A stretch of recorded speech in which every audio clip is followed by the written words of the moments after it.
जप तप सब किश मन्निया, अबर कारा सब बाद। नानक मन्निया मन्निया, बुझिया गुर प्रसाद।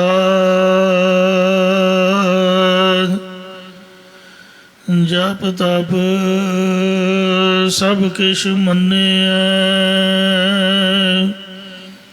वाहिगुरु जी का खालसा वाहिगुरु जी की फतेह। कोट ब्रह्मंडां दे मालक, जुगो जुगी अटल शब्दा अवतार, दसां पातशाहियां दी आत्मक जोत। धन धन सतगुरु श्री गुरु ग्रंथ साहिब सच्चे पातशाह जी महाराज जी दी पवित्र पावन हजूरी दे विच जुड़ मिल बैठी गुरु रूप गुरु खालसा साध संगत जीओ। आओ बड़ी प्यारी अर सत्कार दे नाल अमृत बाणी हर हर तेरी सुन सुन होवै परम गत मेरी। जलन बुझी शीतल हुए मनुआ, सतगुर का दर्शन पाए जियो। सतगुरां दी पितर अमृत बाणी दी कथा विचार व्याख्या सो सरवण करके लाह प्राप्त करो जी। एक बार उच्चारण करो सतनाम श्री वाहिगुरु जी। सतनाम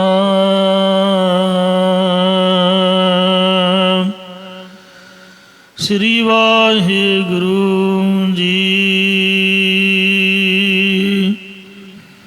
महला दूजा। सिखा ने दूजे पातशाह जी नूं पुछिया कि होर कर्म लेखे विच क्यों नहीं लगते।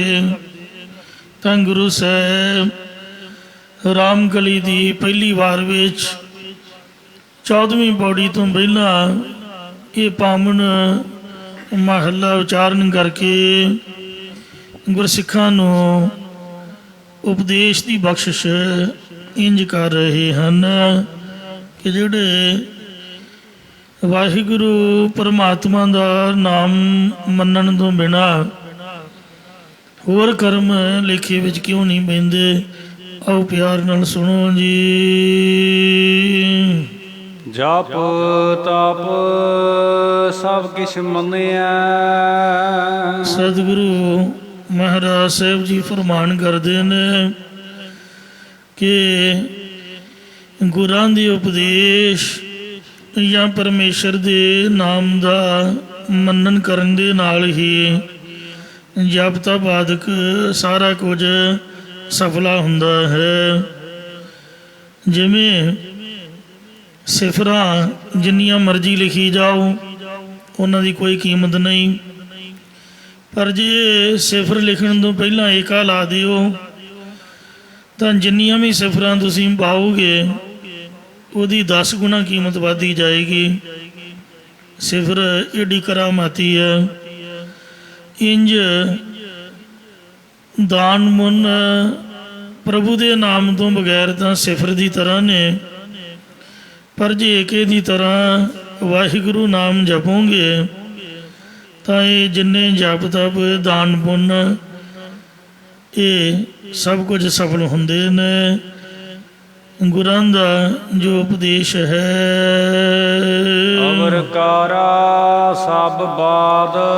या परमेश्वर दा मनन करन तो बिना होर सारियां कारां फजूल ने, व्यर्थ ही हन। नानक मन्निया मन्निया। सतगुरु श्री गुरु अंगद देव साहब जी महाराज कथन करते हैं कि जिसने वाहिगुरु के नाम का मनन किया है ਉਹ ਪ੍ਰਭੂ ਦੀ ਦਰਗਾਹ ਦੇ ਵਿੱਚ ਮੰਨਿਆ ਜਾਂਦਾ ਹੈ। ਬੁੱਝੀਐ ਗੁਰ ਪ੍ਰਸਾਦ ਦੀ ਕਿਰਪਾ ਦੁਆਰਾ ਹੀ ਮੰਨਣ ਕਰਨਾ ਬੁੱਝੀਦਾ ਸਮਝੀਦਾ ਹੈ। ਪੌੜੀ ਇਹ ਤੀਸਰੇ ਪਾਤਸ਼ਾਹ ਧੰਨ ਧੰਨ ਸ੍ਰੀ ਗੁਰੂ ਅਮਰਦਾਸ ਸਾਹਿਬ ਜੀ ਮਹਾਰਾਜ ਜੀ ਦੀ ਹੈ, ਕਿਉਂਕਿ ਰਾਮਕਲੀ ਮਹੱਲਾ ਤੀਜਾ, ਰਾਮਕਲੀ ਕੀ ਵਾਰ ਮਹੱਲਾ ਤੀਜਾ, ਜੋਧਾ ਵੀਰ ਹੈ ਪੂਰਬਾਣੀ ਕੀ ਧੁਨੀ। ਇਹ ਸਿਰਲੇਖ ਹੇਠ ਗੁਰੂ ਮਹਾਰਾਜ 14ਵੀਂ ਪੌੜੀ ਉਚਾਰ ਰਹੇ ਹਨ। ਕਾਇਆ ਹੰਸ ਧੁਰ ਮੇਲ, ਮਨੁੱਖਾ ਦੇ ਹੀ ਤੇ ਹੰਸ ਜੀਵ ਆਤਮਾ ਦਾ ਆਪਸ ਵਿੱਚ ਮਿਲਾਪ ਧੁਰ ਤੋਂ ਹੀ, ਆਦਿ ਤੋਂ ਹੀ। ਕਰਤੈ ਲਿਖ ਪਾਇਆ, ਕਰਤੇ ਪਰਮੇਸ਼ਰ ਨੇ ਸਭਨਾਂ ਦੇ ਮੱਥੇ ਤੇ ਲਿਖ ਕੇ ਪਾ ਦਿੱਤਾ ਹੈ।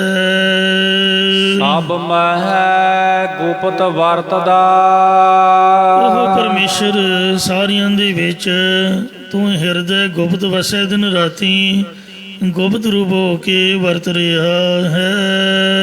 ਗੁਰਮੁਖ ਪ੍ਰਗਟਾਇਆ, ਪਰ ਗੁਰਮੁਖਾਂ ਨੂੰ ਗੁਰਾਂ ਦੁਆਰਾ ਗੁਪਤ ਰੂਪ ਪ੍ਰਗਟ ਹੋ ਆਇਆ ਹੈ।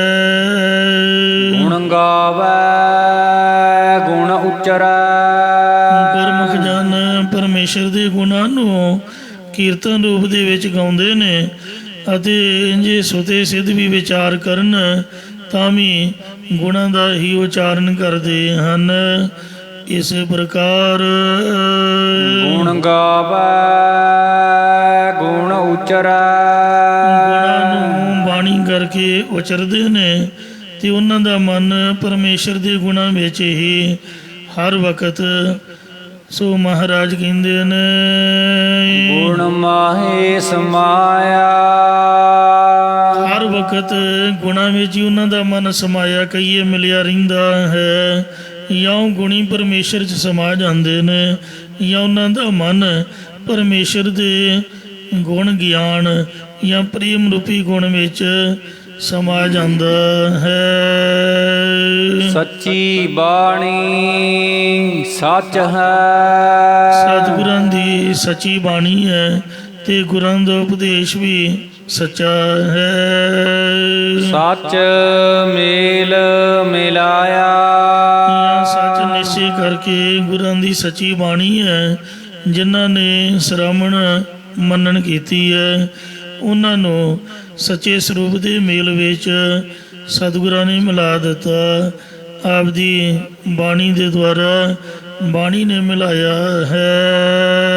ਸਭ ਕਿਛ ਆਪੇ ਆਪ ਹੈ, ਫਿਰ ਉਹਨਾਂ ਦੀ ਐਸੀ ਦ੍ਰਿਸ਼ਟੀ ਹੋ ਜਾਂਦੀ ਹੈ ਕਿ ਸਭ ਕੁਝ ਪਰਮੇਸ਼ਰ ਆਪੇ ਆਪ ਹੈ, ਜਾਂ ਆਪ ਹੀ ਜੀਵ ਰੂਪ ਅਤੇ ਆਪ ਹੀ ਈਸ਼ਰ ਰੂਪ, ਜਾਂ ਆਪਣਾ ਆਪ ਸ਼ੁੱਧ ਸਰੂਪ ਹੀ ਹੈ।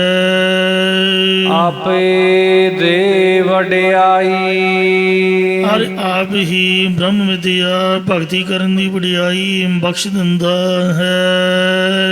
ਵਾਹ ਵਾਹ ਸੱਚੇ ਪਾਤਸ਼ਾਹ, ਇਹ ਸੱਚੇ ਪਾਤਸ਼ਾਹ ਤੂੰ ਅਚਰਜ ਅਤੇ ਵਿਸਮਾਦ ਰੂਪ ਹੈ। ਤੂੰ ਸੱਚੀ ਨਾਈ, ਅਤੇ ਤੂੰ ਹੀ ਸੱਚੀ ਮਹਿਮਾ ਜਾਂ ਸੱਚੀ ਆਵਾਜ਼ ਵਾਲਾ ਹੈ। ਸ਼ਲੋਕ ਮਹੱਲਾ ਦੂਜਾ, ਇਹ ਜੋ ਵਾਹੋ ਸੱਚੇ ਪਾਤਸ਼ਾਹ ਤੂੰ ਸੱਚੀ ਨਾਈ ਵਾਲੀ ਪੰਕਤੀ ਹੈ, ਇਹ ਸ੍ਰੀ ਗੁਰੂ ਹਰਗੋਬਿੰਦ ਸਾਹਿਬ ਜੀ ਦੇ ਹੁਕਮ ਮੁਤਾਬਕ ਹਰ ਪੌੜੀ ਦੀ ਸਮਾਪਤੀ ਤੇ ਪੜ੍ਹਨ ਦੀ ਆਗਿਆ ਹੈ, ਤਾਂ ਪੜ੍ਹੀ ਹੈ। ਅੱਗੇ ਸਤਿਗੁਰੂ ਜੀ ਦੂਜੇ ਪਾਤਸ਼ਾਹ ਸ੍ਰੀ ਗੁਰੂ ਅੰਗਦ ਦੇਵ ਸਾਹਿਬ ਜੀ ਮਹਾਰਾਜ ਹੀ 15ਵਾਂ ਸ਼ਲੋਕ ਉਚਾਰਨ ਕਰ ਰਹੇ ਹਨ। ਨਾਨਕ ਅੰਧਾ ਹੋਏ ਕੈ, ਸ੍ਰੀ ਗੁਰੂ ਅੰਗਦ ਦੇਵ ਮਹਾਰਾਜ ਕਥਨ ਕਰਦੇ ਨੇ ਕਿ ਜੇਕਰ ਕੋਈ ਅੰਨਾ ਨਿਗਾਹ ਤੋਂ ਬਗੈਰ ਪੁਰਖ ਹੋ ਕੇ ਰਤਨਾ ਪਰਖਣ ਰਤਨਾਂ ਜਾਏ ਨੂੰ ਪਰਖਣ ਲਈ ਜਾਵੇ। ਰਤਨਾ ਸਾਰਨਾ ਜਾਣਾਈ ਉਹ ਰਤਨਾਂ ਦੀ ਖਬਰਸਾਰ ਨੂੰ ਨਹੀਂ ਜਾਣਦਾ।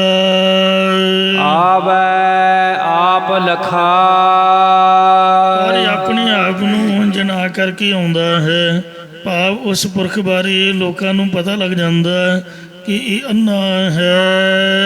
ਮਹਲਾ ਦੂਜਾ ਦੂਜੇ ਪਾਤਸ਼ਾਹ ਸ੍ਰੀ ਗੁਰੂ ਅੰਗਦ ਦੇਵ ਸਾਹਿਬ ਜੀ ਮਹਾਰਾਜ ਫਰਮਾਉਂਦੇ ਨੇ, ਰਤਨਾ ਕੇਰੀ ਗੁਥਲੀ ਰਤਨਾਂ ਦੀ ਥੈਲੀ ਰਤਨੀ ਖੋਲੀ ਆਈ ਜਦ ਰਤਨਾਂ ਦੇ ਪਾਰਖੂ ਜੌਹਰੀ ਨੇ ਆ ਕੇ ਖੋਲਣਾ ਕੀਤੀ। ਵਖਰ ਤੈਵਣ ਜਾਰਿਆ ਤਦ ਸੌਦਾ ਵੇਚਣ ਵਾਲੇ ਜੌਹਰੀ ਅਤੇ ਵਣਜ ਕਰਨ ਵਾਲੀ ਵਣਜਾਰੀਆਂ ਭਾਵ ਖਰੀਦਣ ਵਾਲੇ ਪੁਰਖ ਦੋਹਾ ਰਹੀ ਸਮਾਈ ਇਹਨਾਂ ਦੋਹਾਂ ਦੀ ਬੁੱਧੀ ਸਮਾਏ ਮਸਤੀ ਦੇ ਵਿੱਚ ਖਿੜ ਰਹੀ ਹੈ। ਭਾਵ ਰਤਨਾਂ ਦੇ ਤਾਈ ਮਖਾਉਣ ਵਾਲੀ ਜੌਹਰੀ ਅਤੇ ਖਰੀਦਣ ਵਾਲੇ ਪੁਰਖ ਨੂੰ ਰਤਨਾਂ ਦੇ ਪ੍ਰਕਾਸ਼ ਨੂੰ ਵੇਖ ਕੇ ਪ੍ਰਸੰਨਤਾ ਹੋ ਰਹੀ ਹੈ। ਹੁਣ ਸਤਿਗੁਰੂ ਮਹਾਰਾਜ ਅੰਤਰੀ ਭਾਵ ਦੇ ਵਿੱਚ ਸਮਝਾ ਰਹੇ ਨੇ ਵੀ ਝੋਟੇ ਅੱਗੇ ਬੀਨ ਵਜਾਉਣ ਦਾ ਕੋਈ ਫਾਇਦਾ ਨਹੀਂ।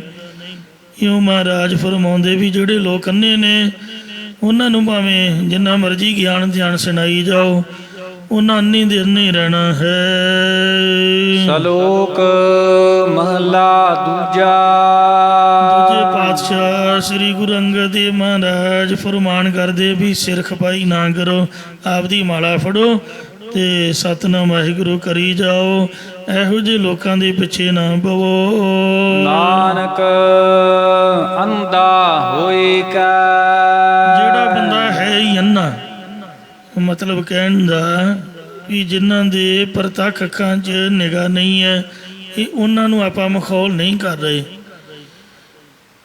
ਰਾਗੀ ਭਾਈ ਗੁਰਮੇਸ਼ ਸਿੰਘ ਜੀ ਔਰ ਮੇਰੇ ਉਸਤਾਦ ਰਾਗੀ ਪੂਰਨ ਸਿੰਘ ਜੀ ਉਹ ਨੇਤਰਾਂ ਤੋਂ ਮੁਨਾਖੇ ਸਨ। ਉਹਨੂੰ ਮਹਾਰਾਜ ਨੇ ਇਹ ਅੱਖਰ ਨਹੀਂ ਵਰਤਿਆ ਹੈ ਕਿਉਂਕਿ ਉਹਦੇ ਗਿਆਨਵਾਨ ਸੀਗੇ। ਰਾਗੀ ਗੁਰਮੇਸ਼ ਸਿੰਘ ਜੀ ਹਜੂਰੀ ਸੱਚਖੰਡ ਹਰਿਮੰਦਰ ਸਾਹਿਬ ਦੇ ਉਹਨਾਂ ਬਰੇਲ ਲਿਪੀ ਦੇ ਵਿੱਚ ਸ੍ਰੀ ਗੁਰੂ ਗ੍ਰੰਥ ਸਾਹਿਬ ਮਹਾਰਾਜ ਜੀ ਇੰਨਾ ਸੁੰਦਰ ਲਿਖਿਆ ਕਿ ਜੋ ਇਹ ਸਮਾਜ ਹੈ ਅੱਖਾਂ ਤੋਂ ਮੁਨਾਖਾ ਉਹ ਸਹਿਜ ਪਾਠ ਕਰਦਾ ਹੈ। ਮੈਂ ਆਪ ਸੁਣਿਆ ਹੈ, ਆ ਮੋਬਾਈਲ 'ਤੇ ਬੜਾ ਸੋਹਣਾ ਪਾਠ ਹੋ ਰਿਹਾ ਹੈ ਬਰੇਲ ਲਿਪੀ ਦੇ ਨਾਲ, ਹੱਥਾਂ ਦੀ ਉਂਗਲਾਂ ਨਾਲ ਟੋਹ ਕੇ। ਤੋ ਇਸ ਤਰ੍ਹਾਂ ਰਾਗੀ ਪੂਰਨ ਸਿੰਘ ਜੀ ਜਿਨ੍ਹਾਂ ਨੇ ਸੰਤ ਗਿਆਨੀ ਕਰਤਾਰ ਸਿੰਘ ਜੀ ਖਾਲਸਾ ਪਿੰਡਾਂ ਵਾਲੇ ਮਹਾਂਪੁਰਖਾਂ ਦੇ ਹੁਕਮ ਮੁਤਾਬਕ 25-30 ਸਾਲ ਦੇ ਕਰੀਬ ਗੁਰਦੁਆਰਾ ਗੁਰੂ ਦਰਸ਼ਨ ਪ੍ਰਕਾਸ਼ ਚੌਂਕ ਮਹਿਤਾ ਦਮਦਮੀ ਟਕਸਾਲ ਦੇ ਵਿਦਿਆਰਥੀਆਂ ਨੂੰ ਕੀਰਤਨ ਦੀ ਸਿਖਲਾਈ ਦਿੱਤੀ। ਉਹਨਾਂ ਦੇ ਸਿੱਖੇ ਹੋਏ ਰਾਗੀ ਅੱਜ ਵੀ ਹਰਿਮੰਦਰ ਸਾਹਿਬ ਡਿਊਟੀ ਨਿਭਾ ਰਹੇ ਨੇ। ਕੈਨੇਡਾ ਅਮਰੀਕਾ ਅਨੇਕਾਂ ਜਗ੍ਹਾ 'ਤੇ ਸੰਗਤਾਂ ਦੀ ਸੇਵਾ ਕਰ ਰਹੇ ਨੇ। ਤੋ ਇਸ ਵਾਸਤੇ ਉਹ ਤਾਂ ਗਿਆਨਵਾਨ ਮਹਾਂਪੁਰਖ ਨੇ, ਅੰਨੇ ਥੋੜੋ ਨੇ। ਪਾਤਸ਼ਾਹ ਫਰਮਾਉਂਦੇ ਨੇ ਅੰਦੇ ਇਹ ਨਾ ਆਖੀਆਂ ਜਿਨ ਮੁਖ ਲੋਇਣ ਨਾਹੇ। ਇਹ ਗੁਰਮੁਖੋ ਕਿਤੇ ਤੁਸੀਂ ਪੱਲੇ ਨਾ ਰਿਓ ਕਿ ਅਸੀਂ ਗਲਤ ਲਫ਼ਜ਼ ਵਰਤ ਰਹੇ ਹਾਂ, ਕਿਸੇ ਨੂੰ ਮਖੌਲ ਨਹੀਂ ਕਰੀਦਾ। ਜਿਹੜਾ ਅੰਨਾ ਲਫ਼ਜ਼ ਹੈ ਉਹਨਾਂ ਲਈ ਨਹੀਂ ਵਰਤਿਆ ਜਿਨ੍ਹਾਂ ਦੀ ਪ੍ਰਤੱਖ ਅੱਖਾਂ 'ਚ ਨਿਗਾਹ ਨਹੀਂ ਹੈ, ਜਿਨ੍ਹਾਂ ਦੇ ਹਿਰਦੇ ਦੇ ਅੰਦਰ ਮਨ ਬੁੱਧ ਰੂਪ ਗਿਆਨ ਦੇ ਨੇਤਰ ਨਹੀਂ ਹਨ। ਜਿਨ ਮੁਖ ਲੋਏ ਨਾਹੇ, ਜਿਨ੍ਹਾਂ ਦੇ ਮੁਖ ਵਾਲੇ ਨੇਤਰ ਕੰਮ ਨਹੀਂ ਕਰਦੇ ਉਹ ਅੰਨੇ ਨਹੀਂ। ਅੰਧੇ ਸੇ ਹੀ ਨਾਨਕਾ ਖਸਮੋਂ ਕਿੱਥੇ ਜਾਏ। ਅੰਨੇ ਉਹ ਨੇ ਸਾਹਿਬ ਕਥਨ ਕਰਦੇ ਜੋ ਮਾਲਕ ਪ੍ਰਭੂ ਪਰਮਾਤਮਾ ਤੋਂ ਖੁੰਝੇ ਜਾ ਰਹੇ ਹਨ, ਵਾਹਿਗੁਰੂ ਅਕਾਲ ਪੁਰਖ ਪਰਮਾਤਮਾ ਤੋਂ ਭੁੱਲੇ ਜਾ ਰਹੇ ਨੇ। ਉਹ ਸਾਧ ਸੰਗਤ ਜੀ ਅੰਨੇ ਹਨ। ਇਸ ਵਾਸਤੇ ਸੋ ਮਹਾਰਾਜ ਫਰਮਾਉਂਦੇ ਨੇ ਕਿ ਜਿਹੜਾ ਪੁਰਖ ਵੈਰਾਗ ਵਿਵੇਕ ਰੂਪ ਜਾਂ ਸੁਰਤੀ ਸਿਮਰਤੀ ਰੂਪ ਨੇਤਰਾਂ ਤੋਂ ਹੀਣਾ ਹੋਣ ਕਰਕੇ, ਅੰਨਾ ਅਗਿਆਨੀ ਹੋਣ ਕਰਕੇ ਗੁਰਾਂ ਦੇ ਸ਼ਬਦ ਰੂਪ ਜਾਂ ਰਤਨਾ ਪਰਖਣ ਜਾਈ। ਸ਼ੁਭ ਗੁਣਾ ਰੂਪੀ ਰਤਨਾਂ ਨੂੰ ਪਰਖਣ ਵਾਸਤੇ ਸਤਸੰਗ ਦੇ ਵੀ ਜਾਂਦਾ ਹੈ।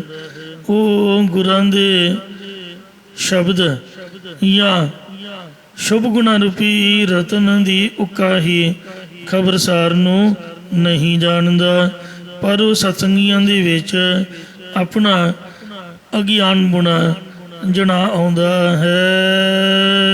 ਮਹਲਾ ਦੂਜਾ। ਦੂਜੇ ਪਾਤਸ਼ਾਹ ਧੰਨ ਧੰਨ ਸਤਿਗੁਰੂ ਸ੍ਰੀ ਗੁਰੂ ਅੰਗਦ ਦੇਵ ਸਾਹਿਬ ਜੀ ਮਹਾਰਾਜ ਫਰਮਾਨ ਕਰਦੇ ਹਨ। ਰਤਨਾ ਕੇਰੀ ਗੁਥਲੀ। ਇਹ ਗੁਰਮੁਖੋ ਜੋ ਗੁਰਾਂ ਦੇ ਸ਼ਬਦ ਰੂਪ ਰਤਨਾਂ ਦੀ ਗੁਥਲੀ ਹੈ, ਜੋ ਸਤ ਸੰਤੋਖ ਧੀਰਜ ਦਇਆ ਧਰਮ ਵਿਚਾਰ ਇਤਿਆਦਿਕ ਸ਼ੁਭ ਗੁਣ ਹਨ, ਜਾਂ ਜੋ ਗੁਰੂ ਮਹਾਰਾਜ ਜੀ ਦੇ ਸ਼ਬਦ ਰੂਪ ਇਹ ਰਤਨਾਂ ਦੀ ਗੁਥਲੀ ਹੈ, ਜਾਂ ਭਗਤੀ ਰੂਪ ਜਿਹੜੀ ਥੈਲੀ ਹੈ ਮਹਾਰਾਜ ਸੱਚੇ ਪਾਤਸ਼ਾਹ ਜੀ ਦੇ ਨਾਮ ਦੀ। ਰਤਨੀ ਖੋਲੀ ਆਈ। ਸੋ ਜਦ ਗੁਰਾਂ ਦੇ ਸ਼ਬਦ ਜਾਂ ਸ਼ੁਭ ਗੁਣਾ ਰੂਪੀ ਰਤਨਾਂ ਦੇ ਪਾਰਖੋਂ ਸਤਸੰਗੀ ਅਧਿਕਾਰੀਆਂ ਨੇ ਆ ਕੇ ਸਤਸੰਗ ਦੇ ਵਿੱਚ ਖੋਲ੍ਹਣਾ ਭਾਵ ਪ੍ਰਗਟ ਕੀਤੀ ਹੈ। ਵਖਰ ਤੈਵਣ ਜਾਰਿਆ। ਮਹਾਰਾਜ ਸੱਚੇ ਪਾਤਸ਼ਾਹ ਜੀ ਕਥਨ ਕਰਦੇ ਨੇ ਕਿ ਜਿਹੜੇ ਵੱਖਰ ਖਰੀਦਣ ਵਾਲੇ ਹਨ, ਸੌਦਾ ਖਰੀਦਣ ਵਾਲੇ, ਸੋ ਜਿਹੜੇ ਨਾਮ ਦਾ ਸੌਦਾ ਖਰੀਦਣ ਵਾਲੇ ਸਤਸੰਗੀ ਅਧਿਕਾਰੀ ਪੁਰਖ, ਉਹਨਾਂ ਨੂੰ ਵਣਜਾਰੀ ਆਖਿਆ, ਅਤੇ ਤਨ ਮਨ ਧਨ ਦੇ ਕੇ ਜਗਿਆਸੂ ਰੂਪ ਜਿਹੜੇ ਵਣਜਾਰੇ ਮਹਾਰਾਜ ਸੱਚੇ ਪਾਤਸ਼ਾਹ ਜੀ ਦੇ ਨਾਮ ਦਾ ਸੌਦਾ ਖਰੀਦਦੇ ਹਨ। ਦੋਹਾ ਰਹੀ ਸਮਾਈ। ਸਾਧ ਸੰਗਤ ਜੀਓ, ਇਹਨਾਂ ਦੋਹਾਂ ਦੀ ਬੁੱਧੀ ਨਾਮ ਦੀ ਮਸਤੀ ਦੇ ਵਿੱਚ ਖੇਡ ਰਹੀ ਹੈ, ਜਾਂ ਦੋਹਾਂ ਨੂੰ ਨਾਮ ਦੀ ਖੋਜ ਬਾਬਤ ਸੁਣ ਕੇ ਜਾਂ ਪਰਮਾਰਥ ਦੀ ਖੋਜ ਨੂੰ ਸੁਣ ਕੇ ਮਸਤੀ ਆ ਰਹੀ ਹੈ, ਜਾਂ ਤਤ ਸਰੂਪ ਦਾ ਕਥਨ ਕਰਕੇ ਸੱਚ ਸਰੂਪ ਦੀ ਪ੍ਰਾਪਤੀ ਰੂਪ ਮਸਤੀ ਆ ਰਹੀ ਹੈ। ਜਿਨ ਗੁਣ ਪੱਲੇ ਨਾਨਕਾ। ਸਤਿਗੁਰੂ ਸ੍ਰੀ ਗੁਰੂ ਅੰਗਦ ਦੇਵ ਸਾਹਿਬ ਜੀ ਮਹਾਰਾਜ ਕਥਨ ਕਰਦੇ ਨੇ ਕਿ ਜਿਨ੍ਹਾਂ ਦੇ ਹਿਰਦੇ ਰੂਪੀ ਪੱਲੇ, ਹਿਰਦੇ ਰੂਪੀ ਲੜ ਦੇ ਵਿੱਚ ਸਤ ਸੰਤੋਖ ਦਇਆ ਧਰਮ ਆਦਿਕ ਸ਼ੁਭ ਗੁਣ ਹਨ। ਮਾਣਕ ਵਣਜਹਿ ਸੇ। ਉਹ ਤਨ ਮਨ ਧਨ ਦੇ ਕੇ ਸਰਵਣ ਮੰਨਣ ਨਿਧਿਆਸਨ ਰੂਪ ਮਾਣਕ ਨੂੰ ਖਰੀਦਦੇ ਹਨ। ਰਤਨਾ ਸਾਰ ਨਾ ਜਾਣਾਈ। ਜਿਹੜੇ ਪੁਰਖ ਗੁਰੂ ਸਾਹਿਬ ਜੀ ਦੇ ਸ਼ਬਦ ਰੂਪੀ ਰਤਨ ਦੀ ਖਬਰਸਾਰ ਨੂੰ ਨਹੀਂ ਜਾਣਦੇ, ਇਸੇ ਪ੍ਰਕਾਰ ਰਤਨਾ ਸਾਰ ਨਾ ਜਾਣਾਈ। ਵੈਰਾਗਾਤਕ ਸ਼ੁਭ ਗੁਣਾ ਰੂਪੀ ਰਤਨਾਂ ਦੀ ਜਿਹੜੇ ਸੰਭਾਲ ਨਹੀਂ ਜਾਣਦੇ, ਅੰਦੇ ਵਤ ਹੈ ਲੋਏ। ਉਹ ਅੰਨੇ ਅਗਿਆਨੀ ਨੂੰ ਅੰਨੇ ਆਖਿਆ। ਉਹ ਪੁਰਖ ਅਗਿਆਨ ਦੇ ਸਹਿਤ ਲੋਕਾਂ ਦੇ ਵਿੱਚ ਵਤੈ ਹੈ ਫਿਰਦੇ ਹਨ, ਜਾਂ ਇਸੇ ਪ੍ਰਕਾਰ ਅੰਦੇ ਵਤ ਹੈ ਲੋਏ। ਉਹ ਅਗਿਆਨੀ ਪੁਰਖ ਆਪਣੇ ਆਪ ਨੂੰ ਗਿਆਨ ਦੇ ਲੋਏ ਪ੍ਰਕਾਸ਼ ਵਾਲੇ ਕਹਾਉਂਦੇ ਤੁਰੇ ਫਿਰਦੇ ਹਨ, ਇਸੇ ਪ੍ਰਕਾਰ ਅੰਦੇ ਵਤ ਹੈ ਲੋਏ। ਉਹ ਲੋਏ ਪ੍ਰਕਾਸ਼ ਰੂਪ ਬ੍ਰਹਮ ਦੀ ਪ੍ਰਾਪਤੀ ਵੱਲੋਂ ਅੰਧੇ ਹੋਏ ਫਿਰਦੇ ਹਨ। ਪੌੜੀ। ਤੀਜੇ ਪਾਤਸ਼ਾਹ ਧੰਨ ਸਤਿਗੁਰੂ ਅਮਰਦਾਸ ਸਾਹਿਬ ਜੀ ਉਚਾਰ ਰਹੇ ਨੇ। 9 ਦਰਵਾਜੇ ਕਾਇਆ ਕੂਟ ਹੈ। ਇਹ ਜੋ ਸਥੂਲ ਕਾਇਆ ਦੇਹ ਹੈ, ਇੱਕ ਕਿਲਾ ਹੈ, ਔਰ ਇਸ ਦੇ ਵਿੱਚ 9 ਦਰਵਾਜੇ, 9 ਦੁਆਰੇ ਪ੍ਰਗਟ ਕੀਏ। ਪ੍ਰਗਟ ਦਰਵਾਜੇ ਖੁੱਲ੍ਹੇ ਨੇ, ਅੱਖਾਂ ਵੀ ਦਰਵਾਜ਼ਾ ਨੇ, ਨੱਕ ਵੀ ਦਰਵਾਜ਼ਾ ਹੈ, ਮੂੰਹ ਵੀ ਦਰਵਾਜ਼ਾ ਹੈ। ਇੰਜ 9 ਦਰਵਾਜ਼ੇ ਪ੍ਰਗਟ ਹਨ। ਦਸਵੈ ਗੁਪਤ ਰਖੀਜੈ। ਜਿਹੜਾ ਦਸਮ ਦੁਆਰ ਸਾਡੇ ਜੋੜੇ ਦੇ ਹੇਠਾਂ ਹੈ, ਉੱਪਰ ਇਹ ਛੁਪਾ ਕੇ ਰੱਖਿਆ ਹੋਇਆ ਵਾਹਿਗੁਰੂ ਜੀ ਨੇ। ਇਸੇ ਪ੍ਰਕਾਰ 9 ਦਰਵਾਜੇ ਕਾਇਆ ਕੂਟ ਹੈ। ਦੇਹ ਰੂਪ ਕਿਲੇ ਦੇ ਅੰਦਰ 9 ਗੋਲਕਾਂ ਰੂਪ 9 ਦਰਵਾਜੇ ਹਨ। ਦਸਵੈ ਗੁਪਤ ਰਖੀਜੈ। ਅਤੇ ਦਸਵਾਂ ਚੇਤਨ ਉਹਨੇ ਆਪਣੇ ਆਪ ਨੂੰ ਗੁਪਤ ਰੱਖਿਆ ਹੋਇਆ ਹੈ। ਇਸੇ ਤਰ੍ਹਾਂ 9 ਦਰਵਾਜੇ ਕਾਇਆ ਕੂਟ ਹੈ। ਦੇਹ ਰੂਪ ਕਿਲੇ ਦੇ ਵਿੱਚ 9 ਗੋਲਕਾਂ ਰੂਪ 9 ਦਰਵਾਜੇ ਹਨ। ਅਤੇ ਦਸਵਾਂ ਜੋ ਚੇਤਨ ਹੈ ਉਸਨੇ ਦਸਵੈ ਗੁਪਤ ਰਖੀਜੈ। ਉਸਨੇ ਆਪਣੇ ਆਪ ਨੂੰ ਗੁਪਤ ਰੱਖਿਆ ਹੋਇਆ ਹੈ। ਇਸੇ ਪ੍ਰਕਾਰ ਦਸਵੈ ਗੁਪਤ ਰਖੀਜੈ। ਦਸਵਾਂ ਜੋ ਮਨ ਹੈ ਉਸ ਅੰਦਰ ਪਰਮੇਸ਼ਰ ਨੇ ਆਪਣੀ ਜੋਤ ਨੂੰ ਗੁਪਤ ਰੱਖਿਆ ਹੈ। ਜਿਨ੍ਹਾਂ ਨੇ ਸਮਦਵ ਸਾਧਨਾਂ ਦੁਆਰਾ 9 ਗੋਲਕਾਂ ਨੂੰ ਦਮਨ ਕੀਤਾ ਹੈ, ਉਹਨਾਂ ਨੂੰ ਉਸ ਦੀ ਪ੍ਰਾਪਤੀ ਹੁੰਦੀ ਹੈ। ਬੱਜਰ ਕਪਾਟ ਨਾ ਖੁੱਲਣੀ। ਪੱਥਰ ਵਾਂਗ ਸਖਤ 5 ਕੋਸ਼ਾਂ ਰੂਪੀ ਜਾਂ ਆਸਾ ਅੰਦੇਸ਼ਾ ਰੂਪੀ ਜਾਂ 6 ਚੱਕਰਾਂ ਰੂਪੀ ਕਪਟਨਾਮੇ ਤਖਤੇ ਇਹ ਆਪਣੇ ਆਪ ਯਤਨ ਕਰਕੇ ਖੁੱਲ੍ਹਦੇ ਨਹੀਂ ਹਨ। ਨਹੀਂ ਤਾਂ ਡਾਕਟਰ ਆਪਰੇਸ਼ਨ ਕਰਕੇ ਖੋਲ੍ਹੀ ਜਾਣ ਦਸਵਾਂ ਦੁਆਰ ਵੀ, ਅਤੇ ਇਸੇ ਤਰ੍ਹਾਂ 5 ਕੋਸ਼ ਵੀ, 6 ਚੱਕਰ। ਇਹ ਬਹੁਤ ਬਰੀਕ ਕਿਸਮ ਦੀ ਰਚਨਾ ਹੈ ਜੋ ਕਿਸੇ ਨੂੰ ਦਿਖਦੀ ਨਹੀਂ ਹੈ। ਗੁਰ ਸ਼ਬਦ ਖੁੱਲੀਜੈ। ਗੁਰਾਂ ਦੇ ਉਪਦੇਸ਼ ਦੀ ਕਮਾਈ ਕਰਕੇ ਵਾਹਿਗੁਰੂ ਵਾਹਿਗੁਰੂ ਵਾਹਿਗੁਰੂ ਕਰਨ ਦੇ ਨਾਲ ਹੀ ਇਹ ਖੁੱਲ੍ਹਦੇ ਹਨ। ਅਨਹਦ ਵਾਜੇ ਧੁਨ ਵੱਜਦੇ। ਜਿਵੇਂ ਤੁਸੀਂ ਗੁਰਦੁਆਰੇ ਦੇ ਬਾਹਰ ਤੁਰੇ ਫਿਰੋ, ਗੱਲ ਥੋੜ੍ਹੋ ਬਣੇਗੀ। ਇਹਦੇ ਨੂੰ ਬੰਦਾ ਘਰ ਦੇ ਆਂਦਾ ਹੀ ਕੋਈ ਕੰਮ ਕੁੰਮ ਕਰੇ, ਮੱਝਾਂ ਚੋਣ ਦਾ ਟਾਈਮ ਹੈ, ਆਪਦਾ ਘਰ ਦੇ ਆਂਦਾ ਕੋਈ ਸਵਾਰੇ। ਜੇ ਗੁਰਦੁਆਰੇ ਆਇਆ ਤੇ ਅੰਦਰ ਵੜ ਕੇ ਬੈਠੇ, ਆਵਾਜ਼ੇ ਗਾਜੇ ਮਹਾਰਾਜ ਦੀ ਬਾਣੀ ਦਾ ਅੰਦਰ ਹੀ ਸੁਣੂਗੀ ਬਹਿ ਕੇ। ਤੋ ਇੰਜ ਜਿਹਦੇ ਤੇ ਵਾਹਿਗੁਰੂ ਨੇ ਕਰਤੀ ਕਿਰਪਾ ਤੇ ਅੰਦਰ ਵੜ ਗਿਆ ਹੈ, ਤੇ ਜੋ ਗੁਰੂ ਉਪਦੇਸ਼ ਨੂੰ ਸ਼ਰਧਾ ਤੇ ਵਿਸ਼ਵਾਸ ਰੂਪੀ ਕੰਨਾਂ ਦੁਆਰਾ ਸੁਣਦਾ ਹੈ, ਉਹਦੇ 10ਵੇਂ ਦੁਆਰ ਜਾਂ ਹਿਰਦੇ ਵਿੱਚ ਅਨਹਦ ਇੱਕ ਰਸ ਵਾਹਿਗੁਰੂ ਵਾਹਿਗੁਰੂ ਵਾਹਿਗੁਰੂ ਨਾਮ ਦੀ ਸੁੰਦਰ ਧੁਨ। ਇਹ ਸੰਗੀਤਮਈ, ਜਿਸ ਤਰ੍ਹਾਂ ਬਾਜੇ ਵੱਜਦੇ ਨੇ ਇਸ ਤਰ੍ਹਾਂ ਬਹੁਤ ਹੀ ਸੁੰਦਰ ਵਾਹਿਗੁਰੂ ਵਾਹਿਗੁਰੂ ਤਾਲ ਦੇ ਵਿੱਚ, ਸੁਰ ਦੇ ਵਿੱਚ ਇਹ ਸੁਣਾਈ ਦਿੰਦਾ ਹੈ। ਚਿੱਤ ਦੀ ਇਕਾਗਰਤਾ ਦੇ ਵਿੱਚ ਹੀ ਸਾਰੀਆਂ ਗੱਲਾਂ ਬਾਤਾਂ ਨੇ। ਤੋ ਇੰਜ ਸੰਗਤ 'ਚ ਬੈਠ ਕੇ ਚਿੱਤ ਇਕਾਗਰ ਹੁੰਦਾ ਹੈ ਤਾਂ ਫਿਰ ਇੱਕ ਰਸ ਸੁੰਦਰ ਧੁਨੀ ਵਾਲੇ ਵਾਹਿਗੁਰੂ ਨਾਮ ਰੂਪੀ ਵਾਜੇ ਵੱਜਦੇ ਸੋਹਣੇ ਆਉਂਦੇ ਹਨ। ਇਸੇ ਪ੍ਰਕਾਰ ਅਨਹਦ ਵਾਜੇ ਧੁਨ ਵੱਜਦੇ। ਜੋ ਹੱਦ ਤੋਂ ਰਹਿਤ ਇੱਕ ਰਸ ਵਾਜੇ ਪ੍ਰਗਟ ਰੂਪ ਪਰਮੇਸ਼ਰ ਹੈ, ਜਿਹੜਾ ਉਸ ਨੂੰ ਸੁੰਦਰ ਧੁਨੀ ਦੁਆਰਾ ਵਾਹਿਗੁਰੂ ਵਾਹਿਗੁਰੂ ਕਰਕੇ ਬੋਲਦਾ ਉਚਾਰਦਾ ਹੈ। ਗੁਰ ਸ਼ਬਦ ਸੁਣੀਜੈ।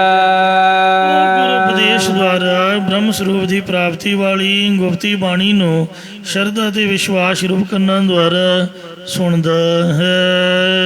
ਤਿਤ ਘਟ ਅੰਤਰ ਚਾਨਣਾ। ਉਸ ਦੇ ਹਿਰਦੇ ਦੇ ਵਿੱਚ ਗੁਰੂ ਉਪਦੇਸ਼ ਦੁਆਰਾ ਅਪਰੋ ਗਿਆਨ ਦਾ ਪ੍ਰਕਾਸ਼ ਹੁੰਦਾ ਹੈ। ਕਰ ਭਗਤ ਮਿਲੀਜੈ ਪਰ ਪ੍ਰੇਮ ਭਗਤੀ ਕਰਕੇ ਹਰੀ ਦੇ ਨਾਲ ਮਿਲ ਜਾਂਦਾ ਹੈ। ਸਭ ਮਹਿ ਏਕ ਵਰਤਦਾ ਸਾਰਿਆਂ ਦੇ ਵਿੱਚ ਉਹ ਇੱਕੋ ਅਦਵੈਤ ਰੂਪ ਪਰਮੇਸ਼ਰ ਵਰਤ ਰਿਹਾ ਹੈ। ਜਿਨੇ ਆਪੇ ਰਚਨ ਰਚਾਈ ਜਿਸ ਨੇ ਆਪ ਹੀ ਪੰਜ ਸਥੂਲ ਤੱਤਾਂ ਨੂੰ ਰਚ ਕੇ ਸਥੂਲ ਸ੍ਰਿਸ਼ਟੀ ਤੇ ਪੰਜ ਸੂਖਮ ਤੱਤ ਰਚ ਕੇ ਸੂਖਮ ਸ੍ਰਿਸ਼ਟੀ ਦੀ ਰਚਨਾ ਰਚਾਉਣਾ ਕੀਤੀ ਹੈ। ਵਾਹੁ ਵਾਹੁ ਸੱਚੇ ਪਾਤਸ਼ਾਹ। ਸ੍ਰੀ ਗੁਰੂ ਹਰਗੋਬਿੰਦ ਸਾਹਿਬ ਨੇ ਹੁਕਮ ਕੀਤਾ ਹੈ ਕਿ ਜੋਧਾ ਵੀਰ ਪੂਰਬਾਣੀ ਦੀ ਵਾਰ ਦੀਆਂ ਪੌੜੀਆਂ ਦੀਆਂ 6 ਪੰਕਤੀਆਂ ਸੀਗੀਆਂ। ਇਸ ਵਾਰ ਦੀਆਂ 5 ਪੰਕਤੀਆਂ ਨੇ 6 ਪੂਰੀਆਂ ਕਰਨ ਲਈ, ਕਿਉਂਕਿ ਧੁਨੀ ਜੋ ਦੀ ਚੜ੍ਹਾਈ ਹੈ। ਆ ਜਿਹੜੀ ਰਹਾਉ ਵਾਲੀ ਪੰਕਤੀ ਹੈ, ਵਾਹ ਵਾਹ ਸੱਚੇ ਪਾਤਸ਼ਾਹ ਤੂੰ ਸੱਚੀ ਨਾਈ, ਇਹ ਹਰ ਪੌੜੀ ਦੀ ਸਮਾਪਤੀ ਤੋਂ ਬਾਅਦ ਪੜ੍ਹਨੀ ਹੈ ਕਿ ਇਹ ਸੱਚੇ ਪਾਤਸ਼ਾਹ ਤੂੰ ਅਚਰਜ ਅਤੇ ਵਿਸਮਾਦ ਰੂਪ ਹੈ। ਤੂੰ ਸੱਚੀ ਨਾਈ ਤੇ ਤੂੰ ਆਪ ਹੀ ਸੱਚੀ ਮਹਿਮਾ ਸੱਚੀ ਆਵਾਜ਼ ਵਾਲਾ ਹੈ। ਸਲੋਕ ਮਹਲਾ ਦੂਜਾ। ਦੂਜੇ ਪਾਤਸ਼ਾਹ ਧੰਨ ਸਤਿਗੁਰੂ ਸ੍ਰੀ ਗੁਰੂ ਅੰਗਦ ਦੇਵ ਸਾਹਿਬ ਜੀ ਮਹਾਰਾਜ ਪਾਵਨ ਸ਼ਲੋਕ ਉਚਾਰ ਰਹੇ ਹਨ। ਅੰਧੇ ਕੈ ਰਾਹੇ ਦੱਸਿਆ। ਪਹਿਲਾ ਅਰਥ ਅੰਨੇ ਪੁਰਖ ਦੇ ਰਸਤਾ ਦੱਸਣ ਤੋਂ। ਅੰਧਾ ਹੋਏ ਸੋ ਜਾ। ਜੋ ਅੰਨਾ ਪੁਰਖ ਹੁੰਦਾ ਹੈ ਉਹੀ ਉਸ ਰਸਤੇ ਜਾਣਾ ਕਰੇਗਾ। ਹੋਏ ਸੁਜਾਖਾ ਨਾਨਕਾ। ਸਤਿਗੁਰੂ ਅੰਗਦ ਦੇਵ ਜੀ ਮਹਾਰਾਜ ਕਥਨ ਕਰਦੇ ਨੇ ਕਿ ਜੋ ਪੁਰਖ ਮਨਾਖਾ ਅੰਨੇ ਦੇ ਉਲਟ ਜਿਹਨੂੰ ਦਿਸਦਾ ਹੋਵੇ ਉਹ ਸੋ ਦਿਸਣ ਵਾਲਾ ਅੱਖਾਂ ਤੋਂ ਦਿਸਣ ਵਾਲਾ ਪੁਰਖ ਹੋਵੇ। ਸੋ ਕਿਉ ਉਜੜ ਪਾਏ। ਉਹ ਕਿਵੇਂ ਅੰਨੇ ਦੇ ਦੱਸੇ ਹੋਏ ਉਜਾੜ ਵਾਲੇ ਰਸਤੇ 'ਚ ਪੈ ਸਕਦਾ, ਜਿਹਨੂੰ ਰੋਹੀ ਵੀ ਕਹਿੰਦੇ ਨੇ ਮਾਲਵੇ 'ਚ, ਮਤਲਬ ਰੋਹੀ ਦੇ ਇਲਾਕੇ 'ਚ ਉਹ ਨਹੀਂ ਪੈ ਸਕਦਾ। ਪਤਾ ਵੀ ਅੱਗੇ ਕੋਈ ਪਾਣੀ ਧਾਣੀ ਕੋਈ ਚੀਜ਼ ਦਾ ਪ੍ਰਬੰਧ ਨਹੀਂ, ਕੋਈ ਬੰਦਾ ਨਹੀਂ, ਕੋਈ ਪਰਿੰਦਾ ਨਹੀਂ। ਤੋ ਇਸੇ ਪ੍ਰਕਾਰ ਅੰਧੇ ਕੈ ਰਾਹੇ ਦੱਸਿਆ। ਮੈਂ ਪਹਿਲਾਂ ਵੀ ਬੇਨਤੀ ਕੀਤੀ ਹੈ ਕਿ ਗੁਰੂ ਸਾਹਿਬ ਨੇ ਜਿਨ੍ਹਾਂ ਨੂੰ ਦਿਖਦਾ ਨਹੀਂ ਉਹਨਾਂ ਨੂੰ ਅੰਨੇ ਨਹੀਂ ਕਿਹਾ ਹੈ। ਅੰਨੇ ਜਿਹੜੇ ਮਨ ਬੁੱਧ ਰੂਪ ਨੇਤਰਾਂ ਤੋਂ ਹੀਣ ਹੈ, ਬ੍ਰਹਮ ਗਿਆਨ ਰੂਪ ਨਿਗਾਹ ਤੋਂ ਹੀਣ ਹੈ, ਅਗਿਆਨੀ ਪੁਰਖਾਂ ਦਾ ਨਾਮ ਹੈ।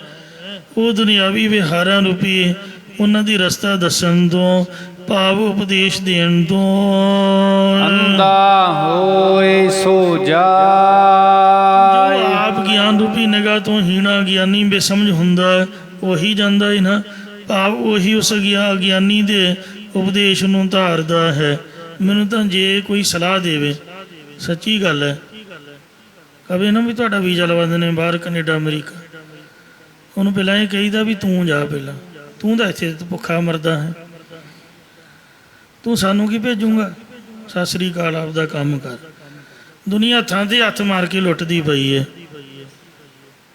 ਤੇ ਤੁਸੀਂ ਰੁਪਈਆ ਦਿਓ ਤੁਹਾਡਾ 100 ਬਣਾ ਦਿਆਂਗੇ। ਬੰਦਾ ਪੁੱਛੇ ਵੀ ਤੈਨੂੰ ਕਿਸੇ ਨੇ ਆਖਿਆ, ਤੂੰ ਆਪਦੇ ਬਣਾ ਦੇ, ਘਰ ਰਾਜੀ ਰਹੋ, ਅਸੀਂ ਤੁਹਾਡੀ ਮਦਦ ਕਰਦੇ ਹਾਂ ਜੀ। ਪਹਿਲਾਂ ਉਹਦਾ ਘਰ ਵੇਖੋ ਵੀ ਸਕੇ ਭਰਾ ਨੂੰ ਤਾਂ ਨਹੀਂ ਲੁੱਟ ਕੇ ਖਾ ਲਿਆ, ਸਗੀ ਭੈਣ ਦਾ ਤਾਂ ਨਹੀਂ ਖਾਧਾ। ਮਤਲਬ ਜਿਹੜਾ ਆਪਦਾ ਸਕੇ ਪਿਓ ਦਾ ਨਹੀਂ ਬਣਿਆ, ਸਕੇ ਭਰਾਵਾਂ ਉਹ ਤੁਹਾਡੀ ਕੀ ਮਦਦ ਕਰੂਗਾ। ਬੈਕਗਰਾਉਂਡ ਤਾਂ ਚੈੱਕ ਕਰੋ, ਕਿਸੇ ਦੇ ਮਗਰ ਲੱਗਣ ਲੱਗਿਆ। ਜਾਗੀ ਭੇਡਾ ਚਾਲ ਚਲਤੇ ਕੇ ਪਾਸ਼ੇ ਚਲੇ, ਪਰ ਮਾਰਤ ਨਾ ਸੰਭਾਲ, ਦੇਖੋ ਜਾਕੀ ਮੂੜਤਾ। ਔਰ ਸਰਸੇ ਵਾਲਾ ਬਾਬਾ ਤੇ ਹੈ ਤਾਂ ਸਿੱਖਾਂ ਦੇ ਘਰ ਦਾ ਮੁੰਡਾ, ਦਮਦਮਾ ਸਾਹਿਬ 5 ਗ੍ਰੰਥੀ ਪੜ੍ਹਦਾ ਰਿਹਾ, ਪਤਾ ਨਹੀਂ ਮੱਤ ਮਾਰੀ ਕਿਵੇਂ ਗਈ।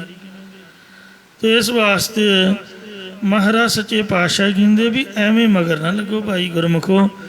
ਇਸੇ ਲਈ ਗੁਰੂ ਗੋਬਿੰਦ ਸਿੰਘ ਸਾਹਿਬ ਜੀ ਨੇ ਸਾਨੂੰ ਗੁਰੂ ਗ੍ਰੰਥ ਸਾਹਿਬ ਜੀ ਦੇ ਲੜ ਲਾਏ ਹੈ। ਇੰਨੇ ਨੇ ਗੁਰਦੁਆਰੇ, ਇੱਕ ਇੱਕ ਪਿੰਡ 'ਚ ਪਤਾ ਨਹੀਂ 5 ਤਾਂ ਹੋਣਗੇ ਹੀ ਨਾ, ਸਾਡੇ ਪਿੰਡ 'ਚ ਹੀ ਬਥੇਰੇ ਨੇ। 4 ਕਦਮ ਚੱਲੋ ਤੇ ਗੁਰਦੁਆਰਾ, ਜਦੋਂ ਨੂੰ ਮਰਜ਼ੀ ਤੁਰ ਪਾਓ। ਕਈ ਸੰਗਤਾਂ ਭੁਲੇਖੇ ਨਾਲ ਇੱਥੇ ਉਤਰ ਪੈਂਦੀਆਂ, ਕਈ ਪਛਾਂ ਉਤਰ ਪੈਂਦੀਆਂ, ਕਿਉਂਕਿ ਗੁਰਦੁਆਰਾ ਤਾਂ ਸੁਹਾਣਾ ਹੀ ਆ। ਫਿਰ ਉਹਨਾਂ ਨੂੰ ਸਮਝਾਈਦਾ ਵੀ ਉਹ ਗੁਰਦੁਆਰਾ ਗੁਰ ਸ਼ਬਦ ਪ੍ਰਕਾਸ਼ ਅਕਾਲ ਆਸ਼ਰਮ ਕਹਿੰਦੇ ਨੇ, ਤੇ ਜਿਹੜਾ ਸਾਡੇ ਵਾਲੋਂ ਸ਼ਹੀਦਾਂ ਵਾਲਾ ਕਹਿ ਕੇ ਆਓ ਭਾਈ। ਉਹ ਵੀ ਬੜਾ ਸੋਹਣਾ, ਬੜਾ ਵੱਡਾ, ਬੜਾ ਕਥਾ ਕੀਰਤਨ, ਬੜੀ ਕਿਰਪਾ ਮਹਾਰਾਜ ਦੀ। ਘਾਟ ਇੱਥੇ ਵੀ ਕੋਈ ਨਹੀਂ, ਤੇ ਕਦਮ ਸਾਰੇ 4 ਨੇ। ਦੱਸੋ, ਗੱਲ ਤਾਂ ਸੰਗਤਾਂ ਦੀ ਹੈ ਨਾ, ਵੀ ਜੇ ਹੁਣ ਇੰਨੇ ਗੁਰਦੁਆਰੇ ਛੱਡ ਕੇ ਤੇ ਸਾਨੂੰ ਆਹ ਤਾਂ ਨਹੀਂ ਦਿਖਿਆ, ਕਿੱਡੀ ਦੂਰ ਵੇਖੋ। ਇਉਂ ਸਿੱਖਾਂ ਦੀ ਆਪਦੀ ਘਾਟ ਹੈ।